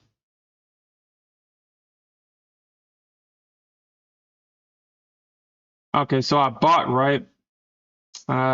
Let's do a sell stop. I think I got to do a sell stop. So it says 65. We got to 69. Damn it. Damn it. No, I want my target, goddammit. I can't do that. I want my target.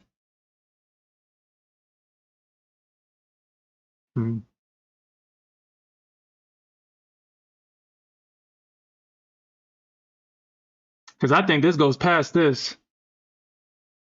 But it would just be nice to get out of this position if I can right now. And if it does decide to come back and try to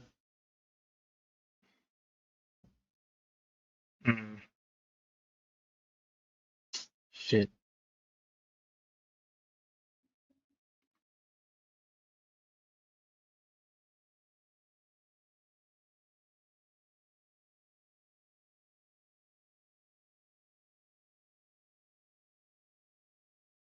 All right, babe, hit that NQ. NQ. Yo, no way.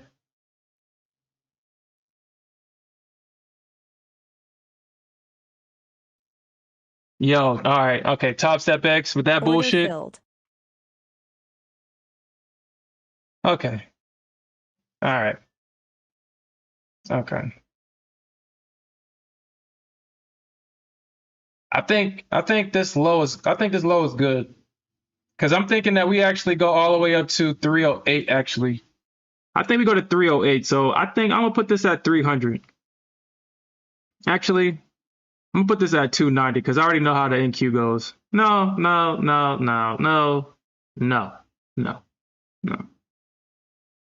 Yeah, yeah, probably like because I think with this big drop, we have so much room to replay. We have so much room. We got so much areas to come back and rebalance. We have this area at 378. We ran past this area of support, so it could turn to resistance. So I'm thinking that I don't. Okay, so we got this area right here. So we got this area right here, and price is having a hard time. Let me see. So what? Do we get to the top of this? Possibly, probably like 90. You probably like 90 or something.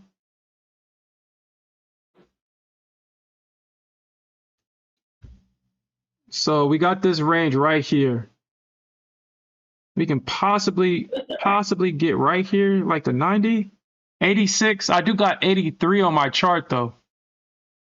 I think I do got 83 on my chart. So this actually might be trying to go to 83. 83, 86, 90 is possibly going to probably be the best I'm going to do. So I think what I'm going to do is I'm going to keep it here. And once it gets into this area, I'm going to start trailing it. I'll start trailing it. And I think my NQ position probably it had to at least got one target not hit. Man, Order filled. I'm gonna take one more off. Um, Take one more off right here just in Order case. filled. so they So can push this go ahead. 296. That's VWAP on the King push. You said 296? Yeah, 296 is VWAP. Yeah, I'm oh On the crap, King. my bad. My bad. But other charts I got is sitting at like 310. Yeah, I think 290 because I got 290 on my chart, and on my chart there's resistance at that 90 area. So I'm a go with that. I'm going with that. It's 90 on our chart. Damn. Yeah, we definitely not getting past 378. If price, I would actually set a damn limit right here, but it'll probably push past 78, and we'll probably get to like 400. We'll probably get to 390, 400, and for a second move down. But yeah, I think 283, 290 is possibly going to be the most we get. I think that's the most we're going to get for right now. And then we might going to actually get a pullback, in my opinion. So let's see.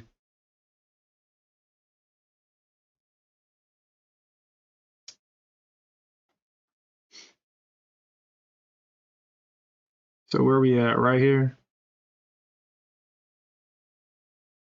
Yeah, you can see it. Yeah, it kind of lines up too. So I'm thinking, yeah, like 390. Yeah, we probably gonna get that 390. Yeah, that's what we're gonna get. Somewhere in there. Somewhere close. Somewhere close.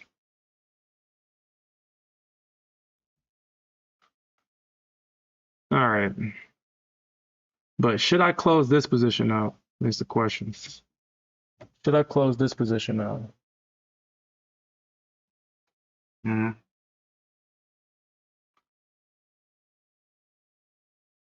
Take your profit. Reposition. Hmm. Hmm. Hmm. Yeah. No, no, no, no, no, no, no, Order no. filled. Damn it. Damn it. No. I hit the wrong button. Damn. Damn. Damn. I hit the wrong button. I closed out all my positions. Fuck. Damn. But this is a good area to get out though. Why is this easier to see on the NAS on the micro chart though? It's easier to see on the micro chart. I mean, for people in the back, this is. But what I meant to get out was I was meant to get out, leave a runner. I did mean to close my Nasdaq trade, but I was trying to stay in the micro trade because this has more room for upside, and I'm missing it.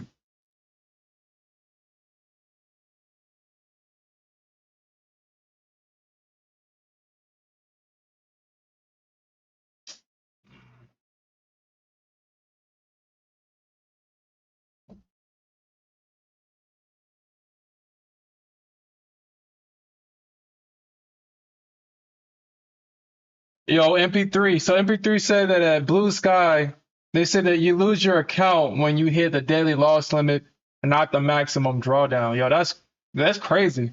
I mean, I don't trade these. I'm gonna just copy Apex prop firms.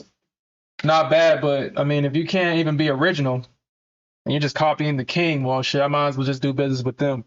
But that's crazy. It says no more take liquidation, sure.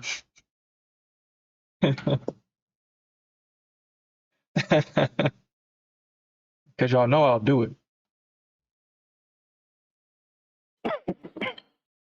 But we might they might try to rebalance this area right here. We'll see. We'll see. I mean, we got the Feds coming up. You know, they like to kind of dump it first. We'll probably get you see how the 21 and the 50 is kissing right now. We possibly could get a rebalance here. But like I said, there's nothing but bears in this area right here. So they may come down. We may get a double bottom like right here at 200. Because I didn't realize, but shit, how many points was I up? How many points was I up?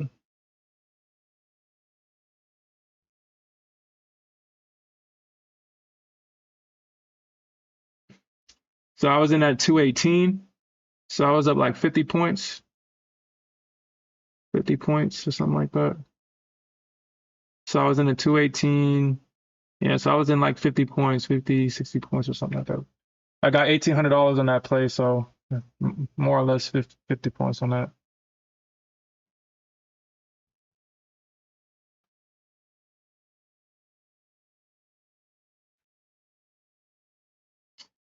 Oh, so April 15th, huh? That's all I need. That's all I freaking need is 5 micro contracts in the XFA. And if I can get 5 micro contracts on the XFA, then I'm good.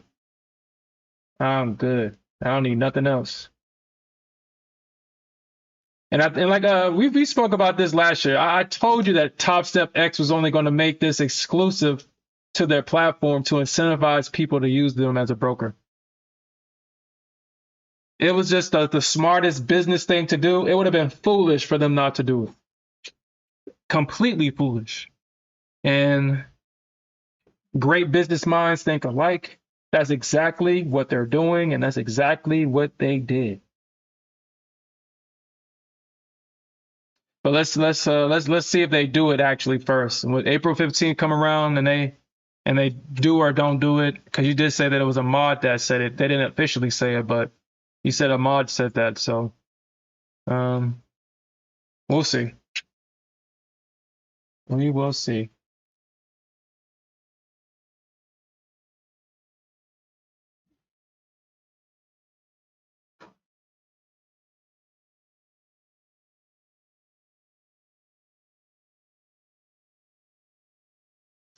Yeah, I think I did see that.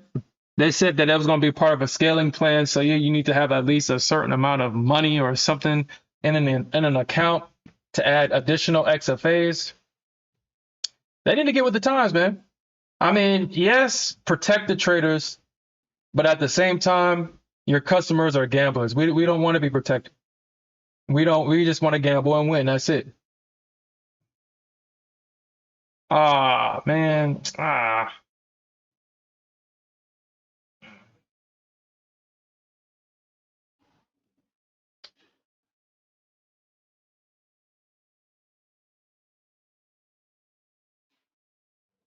320.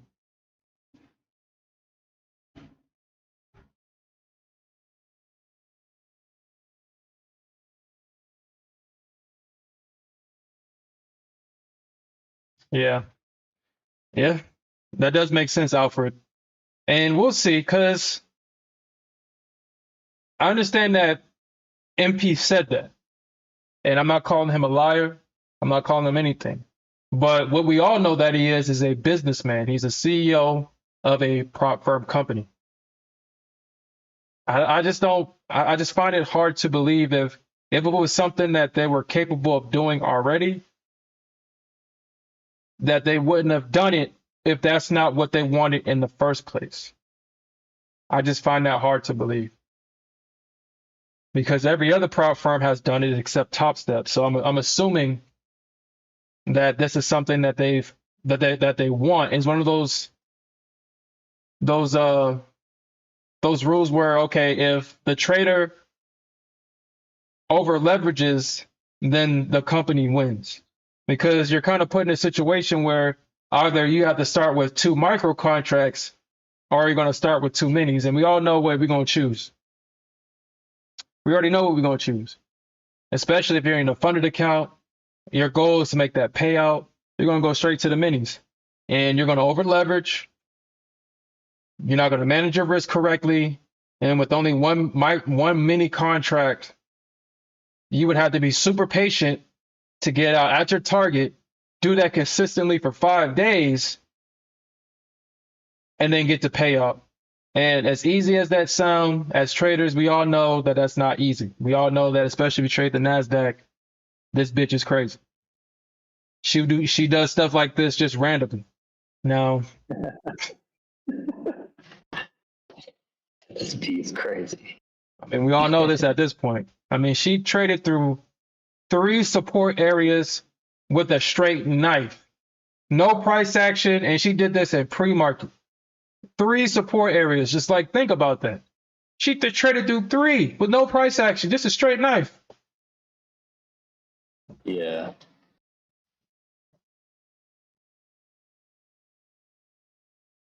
No bounce or nothing. We ain't get no bounce or nothing. Just like the Bears, like, damn, we can't get a pullback. We can't get a pullback. It's like, nah, it's a bull market, baby. And so, I mean, Top Step is a good company. I would promote Top Step if I wasn't affiliated with them, but not now, since they kind of did their ambassadors dirty the way that they did. But they have to win. They're a business. They have to win somehow, unless they're finding money in other ways. Mm.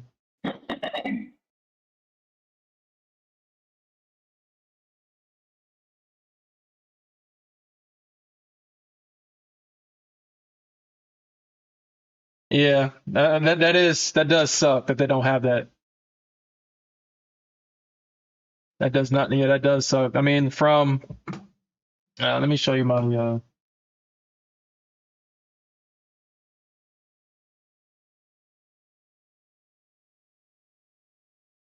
yeah. So yeah, so I'm kind of mad that they don't offer something like this. But you can see that, like, look at all these, look at this. Once we broke this low, we traded through that low, we traded through that low, we traded through, well, we didn't get to this low yet. So we traded through 3 lows, 3.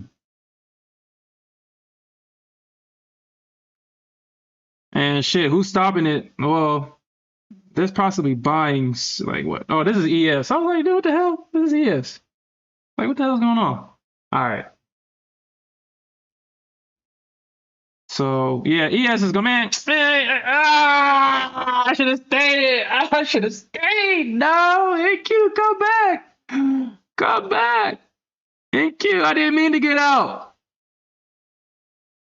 But yeah, we traded through this low. We traded through this low, but we swept this low though.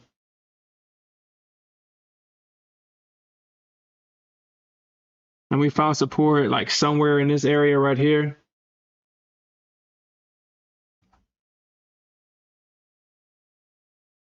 So it's out of the way. Once Top Step X is start doing this, what NinjaTrader 8 can do, then it'll be a good alternative. I don't think anything can replace NinjaTrader 8, Q Smith. But we got a value area right here, so we could see 176. We could see 176 if price continues to go down. Because I mean, we're already here. We swept the lows, and I think we bounced at like 200 or something like that. I think we bounced at 200. Yeah, we bounced at 200 and at this volume node right here. So yeah, we bounced in this area. So if this doesn't hold, then price can definitely try to go for this low right here. And we'll finally get that break of 18K. And then if we touch 18K, I guess we ran out of time. But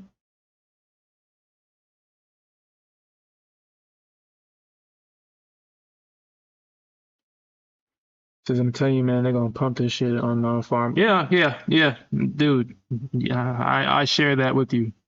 Price goes down just to go up, and vice versa.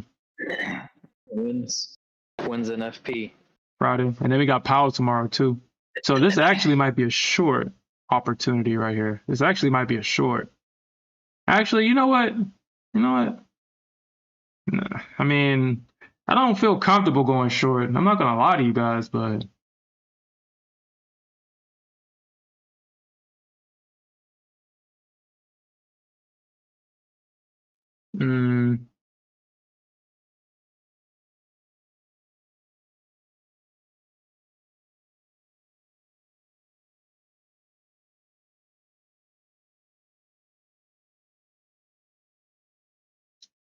let's see. I'm gonna test something out. I'm gonna test something. We're at an area of resistance right here. We just swept these highs. Let's see.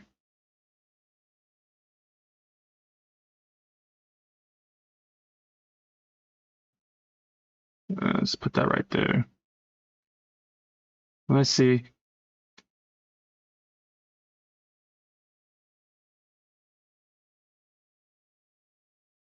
Shit, you know, this was a 200K account. You already know. Let's see. All right, a 300K account.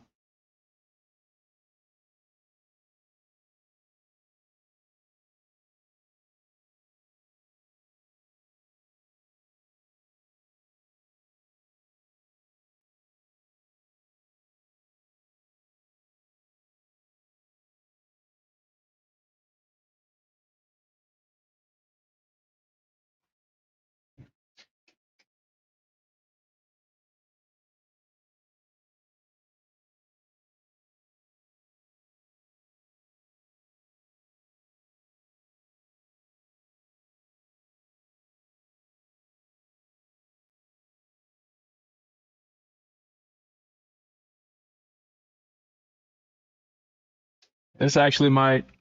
So let's just say this short works. I think we get to around this area right here. I think we go to like at least 224. And so I'll put this right here actually. Because we don't break these lows. Not today. I don't think so. I don't think we break these lows today. I think I'm thinking price probably goes to try to retest that 350, 370 area. And once we get back up to 370, 380, That's where I think that where the bears are going to come back in with the force. And excuse me, we're going to push price down. I mean, if we do break, let's just say that price does go higher than 370. The most that I think that we can get is possibly 415, 411, because that's been a level. That was a level for some reason. From 411 to 407. That's been an area of support for some reason. And so I think that if we do push past 780, which I doubt, and I think we get a push back down. Yeah.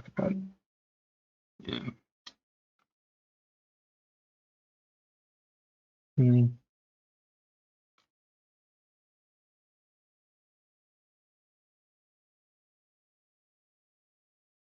So Super Freak says the 9s and 21 sloped upward. Yeah. But usually, so when I see the EMAs cross, to me, that's a false trend. Usually when I see trends, the EMAs usually look like this. They usually look spread out, and price is barely having a chance to touch it. And when it finally gets that touch of the EMA, it continues down. Now, when it crosses like this, you see how it crosses and it goes up? I feel like that's just sellers getting out of their positions. Like, look, you got sellers trending price down, and this is a trend. And once the sellers finally took profits out of their from the position, you can see price go up, but you see the EMAs cross and cross and cross, and then we got this big drop down, and again the EMAs spread out. So when I see the EMAs do this, that tells me that this is just the sellers getting out of their positions, becoming buyers, buyers being buyers, pushing price back up higher to the area of resistance for that move lower.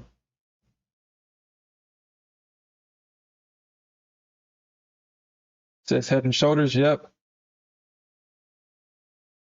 But I do believe, now like I said, I mean, I have a bullish bias. I did see this short opportunity, that's why I took it. But I just have a feeling that it's going to stop here. It's going to stop in this area. I don't think it's going to take out this low just yet, because we still got business up here. We still got all this business up here. All of this is business up here. That's like, if they take it lower, that means that all this money that's just sitting up here, it's just sitting up there. So I just find it hard to believe that they're going to take it down lower. But that's just my opinion at the moment. We'll see if it's the right opinion. But yeah, we got too much business right here. And then we got all these orders sitting at around 460. You definitely got 370 right here. Yeah, you're definitely going to have bears sitting here waiting. Yeah, that 414, I think that's like the most we'll get. Like if we trade past this 414, that 407, we ain't getting past this. Ain't no way. We ain't getting past this.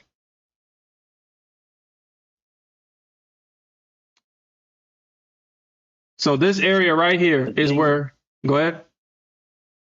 I was just going to say, and to think they did all that pre-market. Yeah, fucking crazy, right?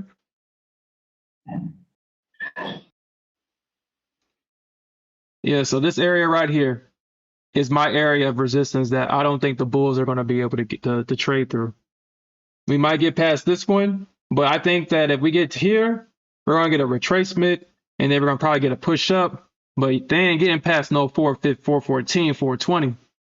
It's like, nah, the bears is like, nah, they got too much bears in this area. They lurking. We ain't getting past that. without no news, without Powell coming to save the market. Powell's the only person that can do that. Nobody else.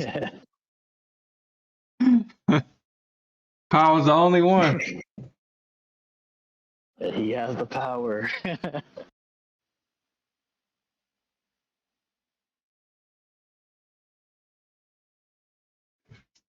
Yeah, but for y'all ES traders, y'all, I feel sorry for y'all, man. I feel sorry for y'all. If y'all wasn't awake during this, if y'all wasn't awake, or if y'all had an order sitting right here, you know, well, I'm pretty sure with ES traders, they probably had like 10 points. 10 points, because 10 points is a lot on ES. So they probably got like take 10 points and saw that shit went 60 and was like, fuck. But they probably got back in at like with the ES, you can trade technical analysis to the T with ES.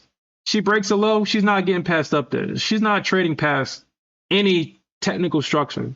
She's not doing that. You can see how perfect she is, but she's just so slow, just like CL. Look how perfect her structure is. She got her double bottom. She swept the high. And as soon as she swept the high, she rebalanced. She rebalanced this area. And once she breaks this low, that was it. That was all she wrote. If price ever gets back up to 282, you can set 10 million limits right here. This is not financial advice. In your prop account. In your prop account. And it's most likely you're going to hit. It's most likely.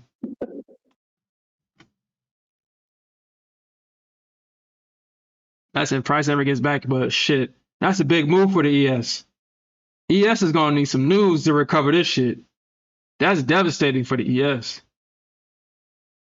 This is devastating for her. She's going to need Powell to recover this.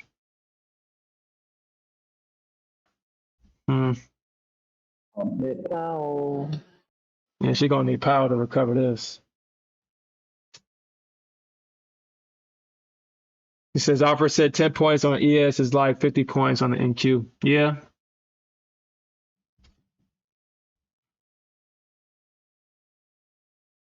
You know what? Maybe. No, I can't do that shit. I can't do that, man. I already traded CL, man. I can't do that shit. I can't do that. What were you thinking? I was like, dude, I can kind of try to trade ES the same way I trade CL, just like set a limit and forget it. But dude, I can't do that, man. I can't do that. I can't do that, man. I can't do that.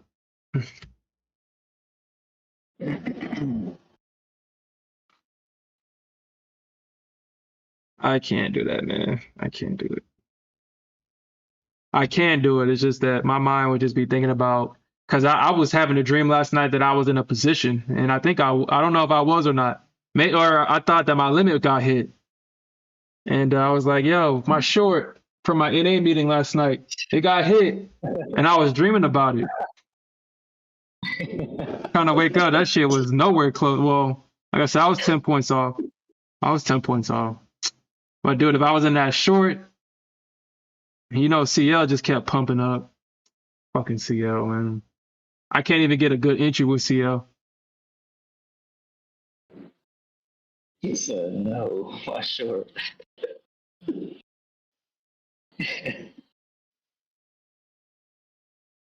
Yeah, I think I had an entry at I have an entry somewhere on my Top Step account, somewhere in this area. I forgot where I have it sitting at, but I know my limit didn't get hit, which kind of pissed me off.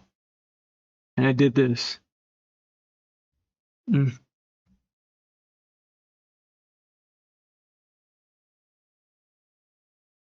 Okay.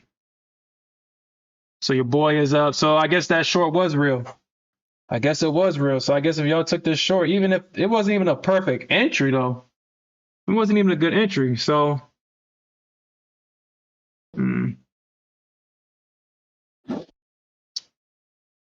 but like I said, I think if price gets in this area, we're gonna possibly see a move higher. But give me a second, guys. I gotta jump in this meeting. Give me a second.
All right. So looks like that worked.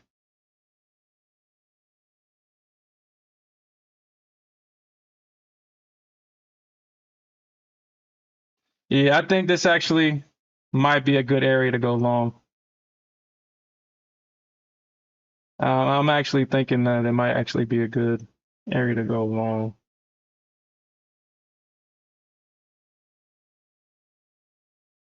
Hmm.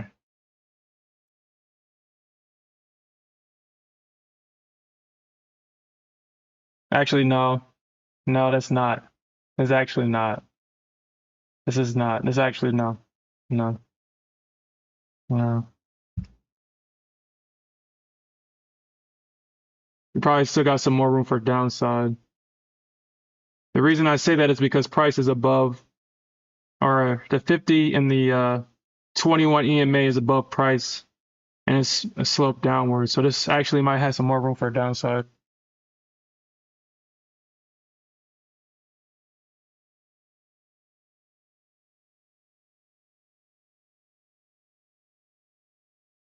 Oh well, shit. None of these levels are.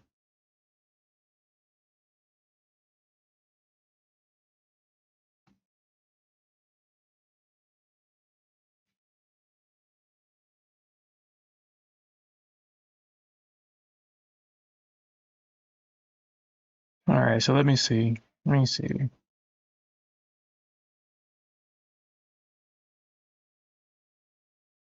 Yeah, this actually.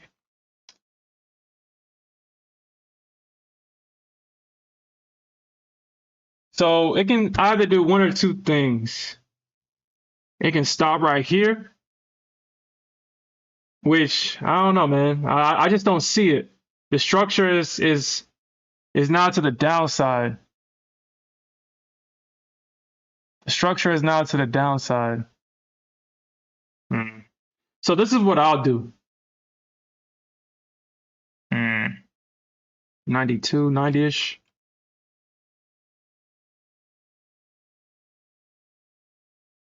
So like 80. Yeah, because we got this area right here of support that price can possibly find support in. We kind of already did already. Actually, let's go to the other chart. Let's go to the other chart. Let's go to the other chart. His top step X is not that good. It's not NinjaTrader 8. It's not NinjaTrader 8. So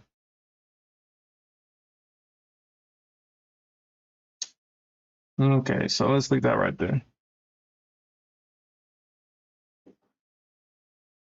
Um,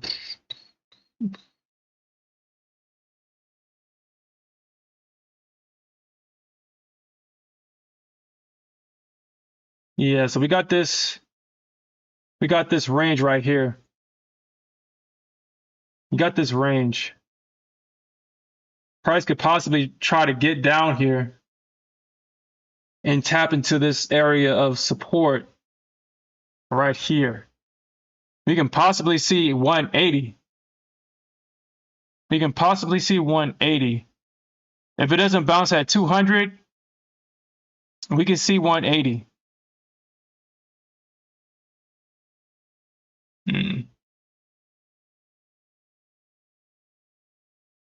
And they're selling off Nvidia. I mean, all the tech stocks are getting sold off. Uh,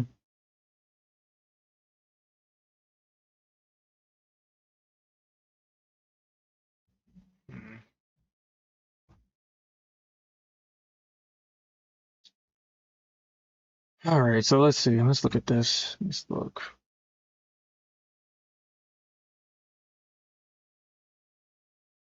Yeah, so this was definitely to the downside.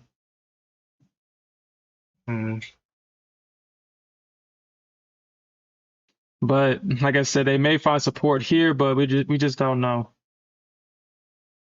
Because right now, this is all support right here. We did come from resistance. We got the Fed speaking now, I believe.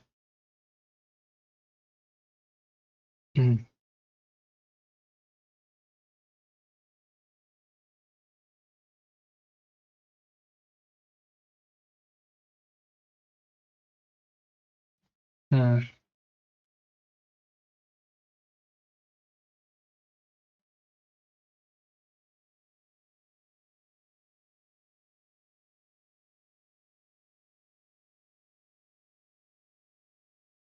Yeah, I would rather take the elevator up. I mean, instead of the stair step down. Because I was thinking, I was like, when I was in this position earlier, I did see that they was trying to sell it here. And I was thinking, well, I mean, hopefully they don't try to take out this low, but I was like, no, I don't think the Bears have it in them. Because this is a bad area to short. I mean, you're literally in the middle. You see the trading range right here. You try to short it right here. You're literally in the middle of, yeah, this actually might be going long. Mm. We'll see. We'll see. Yeah, I'm thinking so too. You know what? You know what?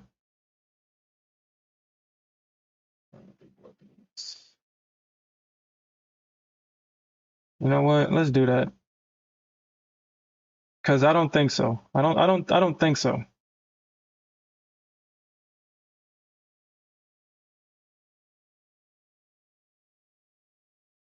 I don't think so.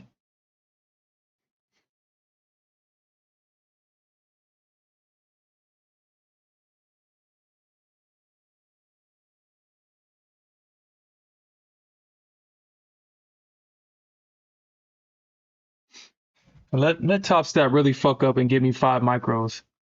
Let them really fuck up like that.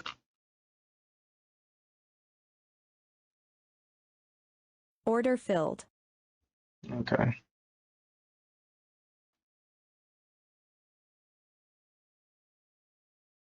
All right. If price gets to 180, I am willing to scale in this at 180. Um, but um,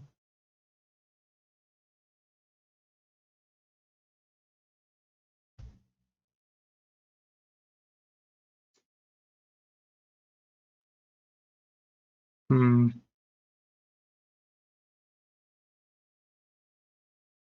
All right, y'all. I gotta go. I'm gonna try to stay in the stream though. But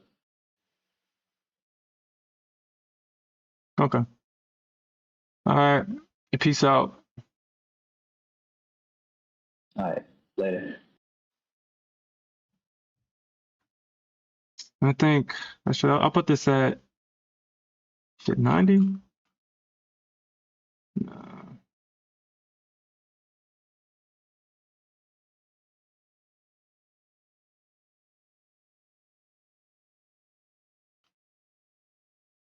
Yeah, I think this goes, man. That's probably, like I said, this might. Hmm. Yeah, I think, like I said, I think this goes to 330, man. I'll put this at 25. I think this goes to 330.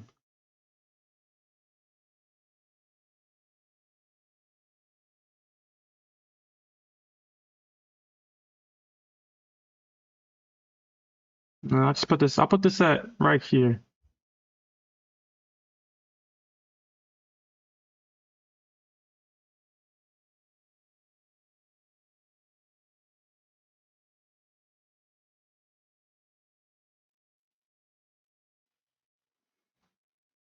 Hmm.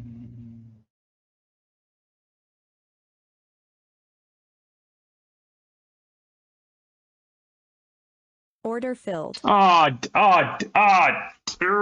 Damn it, damn it. Ah.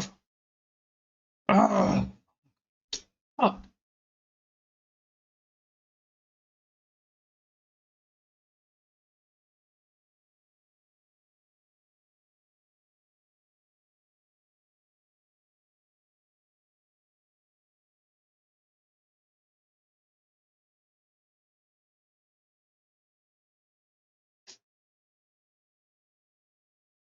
All right, I think that's good. And like I said, I'm willing to scale in if price does continue downward.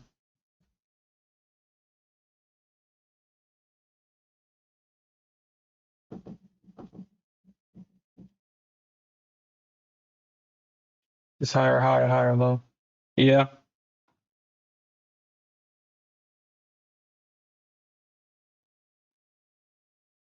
Cause yeah, I don't think it does. I really don't think.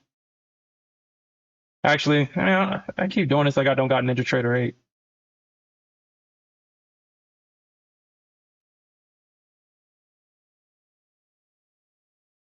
Okay.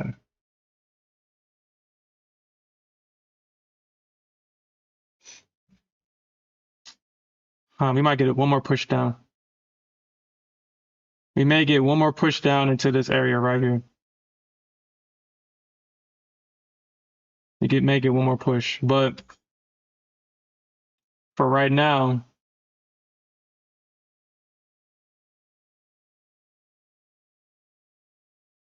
no. At least for right now.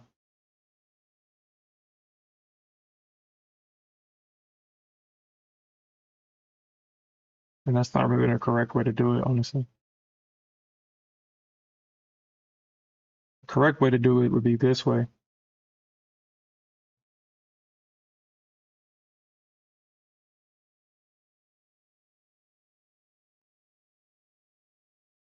So,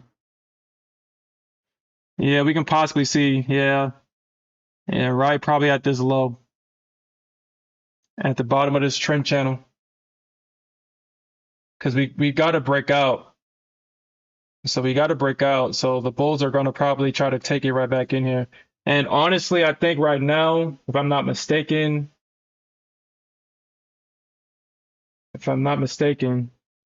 yeah, I got in too early on this. So I'm thinking price will probably get to right here. I'm in too early on this one. I'm in too early, but that's okay. I have the drawdown. I have the room for error with micros.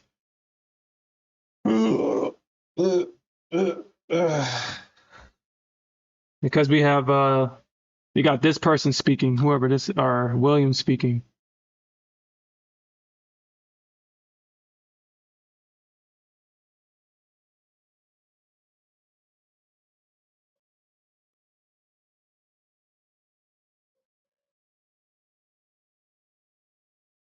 Yeah, we got this guy speaking. He looks dovish though. He looks dovish.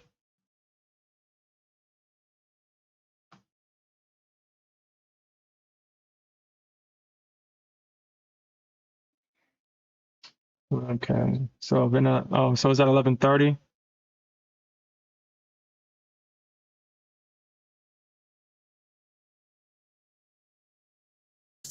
Go the words to the ears of the Federal Open Market Committee. So very much appreciated. Say hi to Lisa if you haven't already. Give her your business card because we'll be trying to hunt you down so that you can help make monetary policy as well. I'm going to forego sort of the usual bio. I have it on good authority. The Wikipedia page is pretty good. If you look up Mester, you'll learn all about sort of the formal stuff. I just want to introduce Loretta as a friend, as one of the most influential voices on the Federal Open Market Committee. When President Mester speaks, people listen. She's a tireless advocate for the community of the 4th District, and really exemplifies all the things that make those of us who toil within the Federal Reserve proud to be associated with the institution that we are associated with. So please welcome to the stage President Loretta Mester.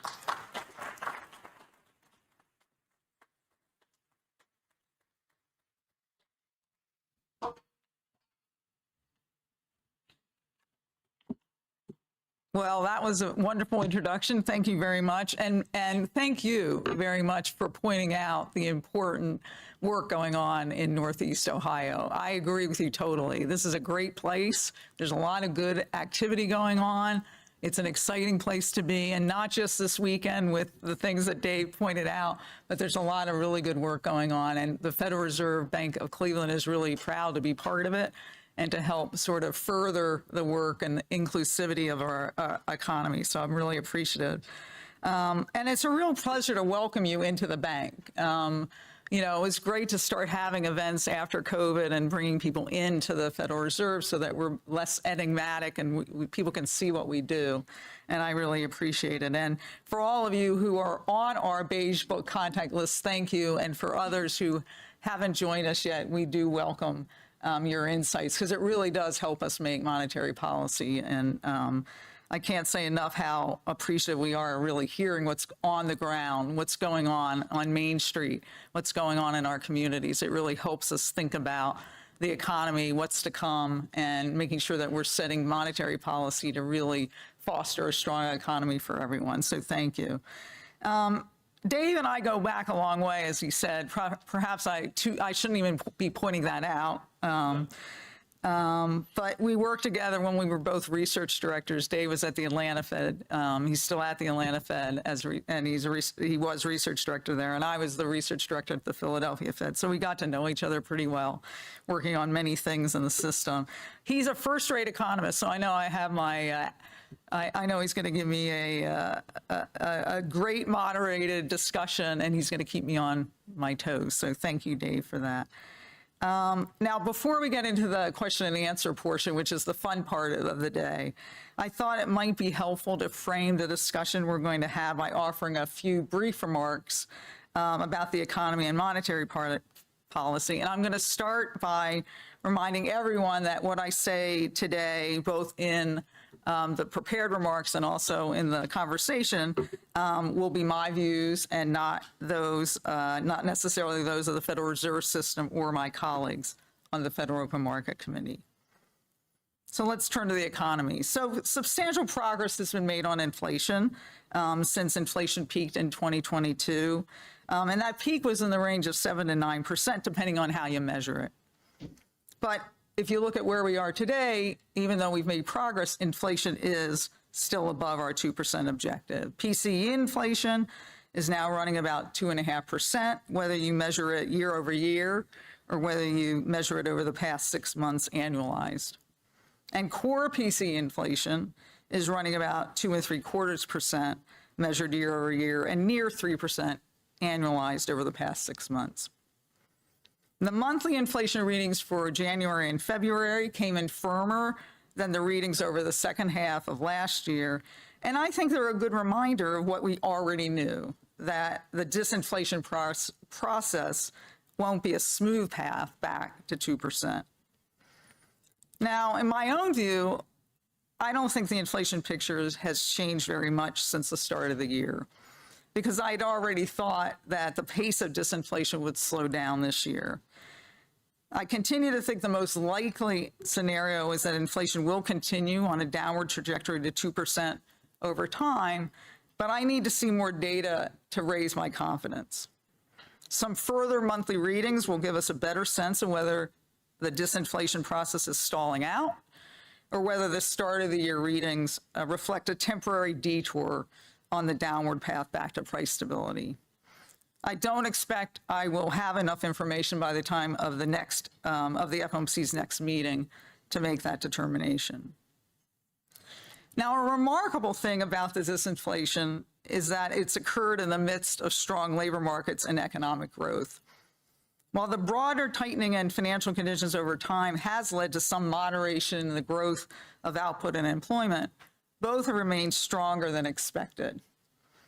And that relatively strong demand confronts the supply side of the economy that's healing. Supply chain disruptions and bottlenecks have improved over the past 3 years, and the labor market is normalizing. People have returned to the labor force over time, and immigration has also increased the supply of labor. Now, with imbalances between supply and demand in both product markets and labor markets the easing, migration inflation has been easing has as well. increased the labor market. Now that the pressures on supply chains are approaching normal and the labor market is coming into better balance, we're not likely to get as much help on inflation from the supply side as we saw last year. So I've raised up my projection for growth for the year based on incoming economic information, including the official statistics, but also those reports that we receive from our directors on our board of directors, and Heidi Garland, our chair of our board, is here. And and also our regional contacts, you in the audience, as well as our prospective new beige book contacts. And that information is really crucial because that's forward-looking. A lot of the statistics we get are backward-looking. The information we're getting from business and other contacts in the district is forward-looking. So in the most likely scenario, I still expect growth to moderate compared to last year's very rapid pace. But instead of the economy growing under trend this year, I now expect it to grow a bit above my 2% estimate of trend growth. I expect the labor market to continue to come into better balance this year, with a slight uptick in the unemployment rate from its current very low level. And I expect further progress on inflation, but at a slower pace than we saw last year. Now, if the economy evolves as expected, then in my view, it will be appropriate for the FOMC to begin reducing the Fed funds rate later this year as inflation continues on its downward path toward 2% and labor markets and economic growth remain solid. Now, these reductions should be viewed as a normalization of policy back to a neutral level as the economy returns to price stability and maximum employment. But of course, the actual path policy takes will depend on how the economy actually evolves. Now, my forecast is similar to the median among FOMC participants in the summary of economic projections that were released after our March meeting, except I see somewhat higher inflation this year. Also, in my projection, I've raised my estimate of the longer run federal funds rate to 3%, compared to 2.5%, which had been my estimate for some time. And I raised my estimate to reflect the continued strength and resiliency in the economy despite high nominal interest rates and higher model-based estimates of the equilibrium interest rate, the so-called R-star. Now, I've been discussing my view of the most likely scenario, but there are several risks to the forecast, including continued heightened geopolitical tensions, slow growth of the Chinese economy, potential deterioration in conditions in commercial real estate markets, renewed stresses in financial markets, and on the upside, the possibility of stronger than expected productivity growth. Boom or boo, it's a tick strike. Now, at its meeting 2 weeks ago, the FOMC decided to keep the target range for the Fed funds rate at 5.25% to 5.5%. And reiterated that it doesn't expect it'll be appropriate to reduce the target range until the committee has gained greater confidence that inflation is moving sustainably toward 2%. Now, with inflation moving closer to our goal, the risks to achieving both parts of our mandate have become more balanced. Now, when we were tightening policy, we really needed to focus on the inflation part of our mandate because inflation was so high and the labor market was strong. Now, risk management with respect to both parts of our mandate will need to be the hallmark of monetary policy decisions going forward. If year-ahead inflation expectations continue to decline, maintaining the current level of the nominal Fed funds rate for too long would effectively be a tightening in our policy stance, which would pose an increasing risk to the maximum employment part of the mandate. On the other hand, moving rates down too soon or too quickly without sufficient evidence to give us confidence that inflation is on a sustainable and timely path back to 2% would risk undoing the progress and the good progress we've made on inflation. At this point, I think the bigger risk would be to begin reducing the funds rate too early. And with labor markets and economic growth both being very solid, we do not need to take that risk.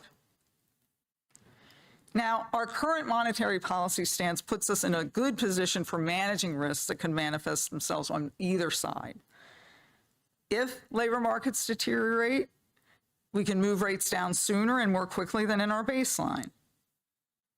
Rather than view that as normalization, the intention would be to return to an accommodative stance of monetary policy to support the economy.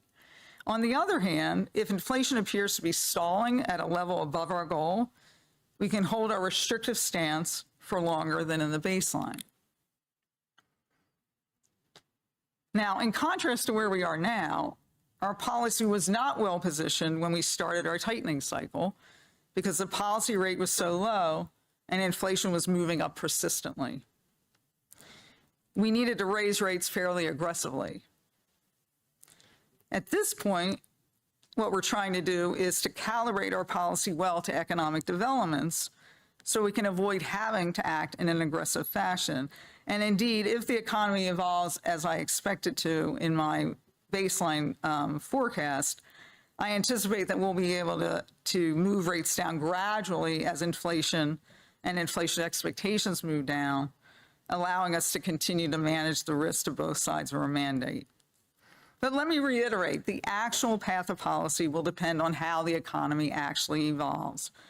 So the FOMC job continues to be to assess the implications of economic and financial developments for the outlook and the risks around the outlook. And given that assessment, calibrate monetary policy so that inflation returns sustainably to our 2% goal and labor markets remain healthy. So that concludes my brief summary of my outlook and where I see the economy. And I'm really looking forward to the conversation that we're going to have. Thanks. Okay, so we don't need to watch that. All right, so we heard her. We heard what she had to say. The market heard what she had to say. Here we go, baby. Okay.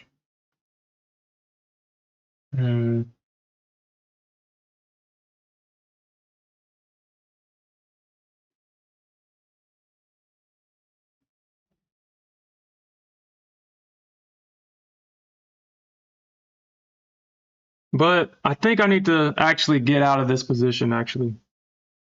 I think I need to actually get out of this position. Order filled. I need to get out of this position. I think there's more room for downside. This is more room for downside. And I'm literally in the middle of this range. I'm literally in this range trading. I don't want to be here. Now, I'm not saying that this long position won't work. I just think that there's more room for a downside.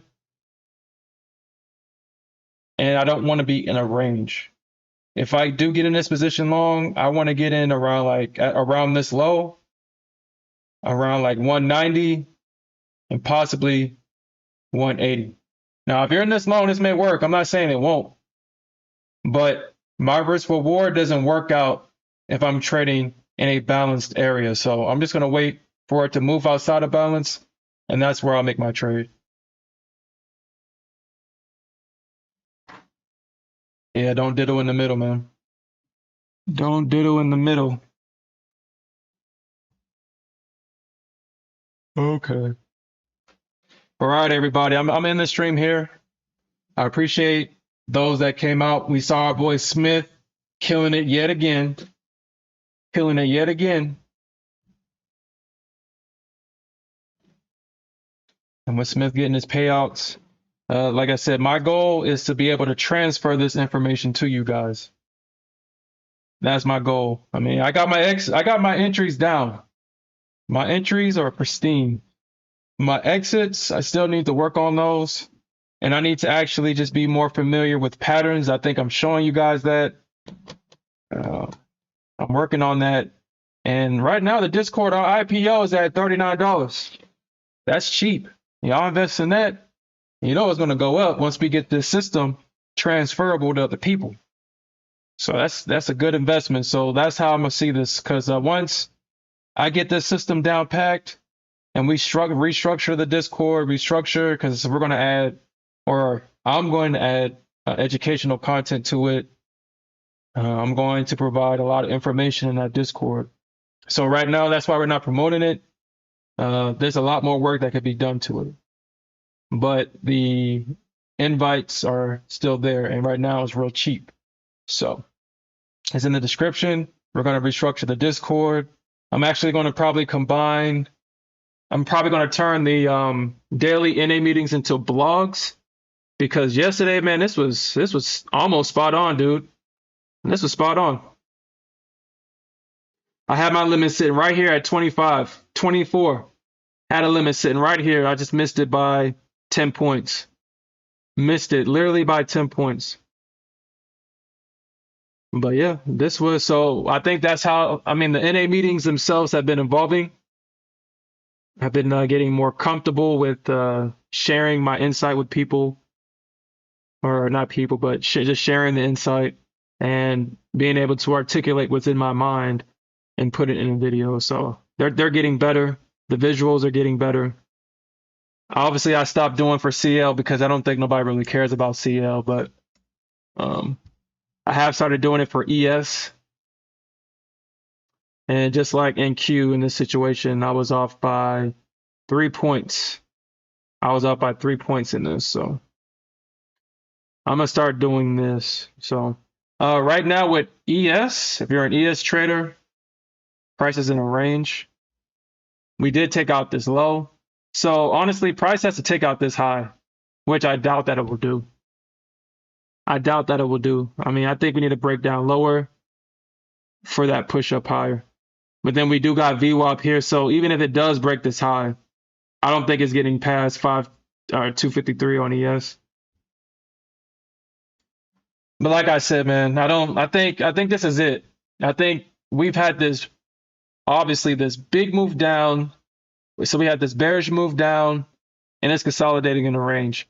The bulls are finding support in this area. We do have a lot of business up here, but we have Powell speaking tomorrow, and he's basically doing the same thing that Mester was just doing, talking about the economy and his outlook. So this is like an FOMC meeting without the FOMC meeting title. So we already know that market participants are going to be waiting to hear what Powell has to say. And we already know what Powell does, baby. We already know he pumps it. This is a Powell candle right here. That's what Powell does right there. He pumps it. So we might have some more room for downside. Powell may come back in, save the market. And yeah, I think that's all I have for right now. That's all I have. I think Smith is gone. So yeah. But all right, everybody. Peace out. Appreciate you guys. And we'll do this again tomorrow. Peace.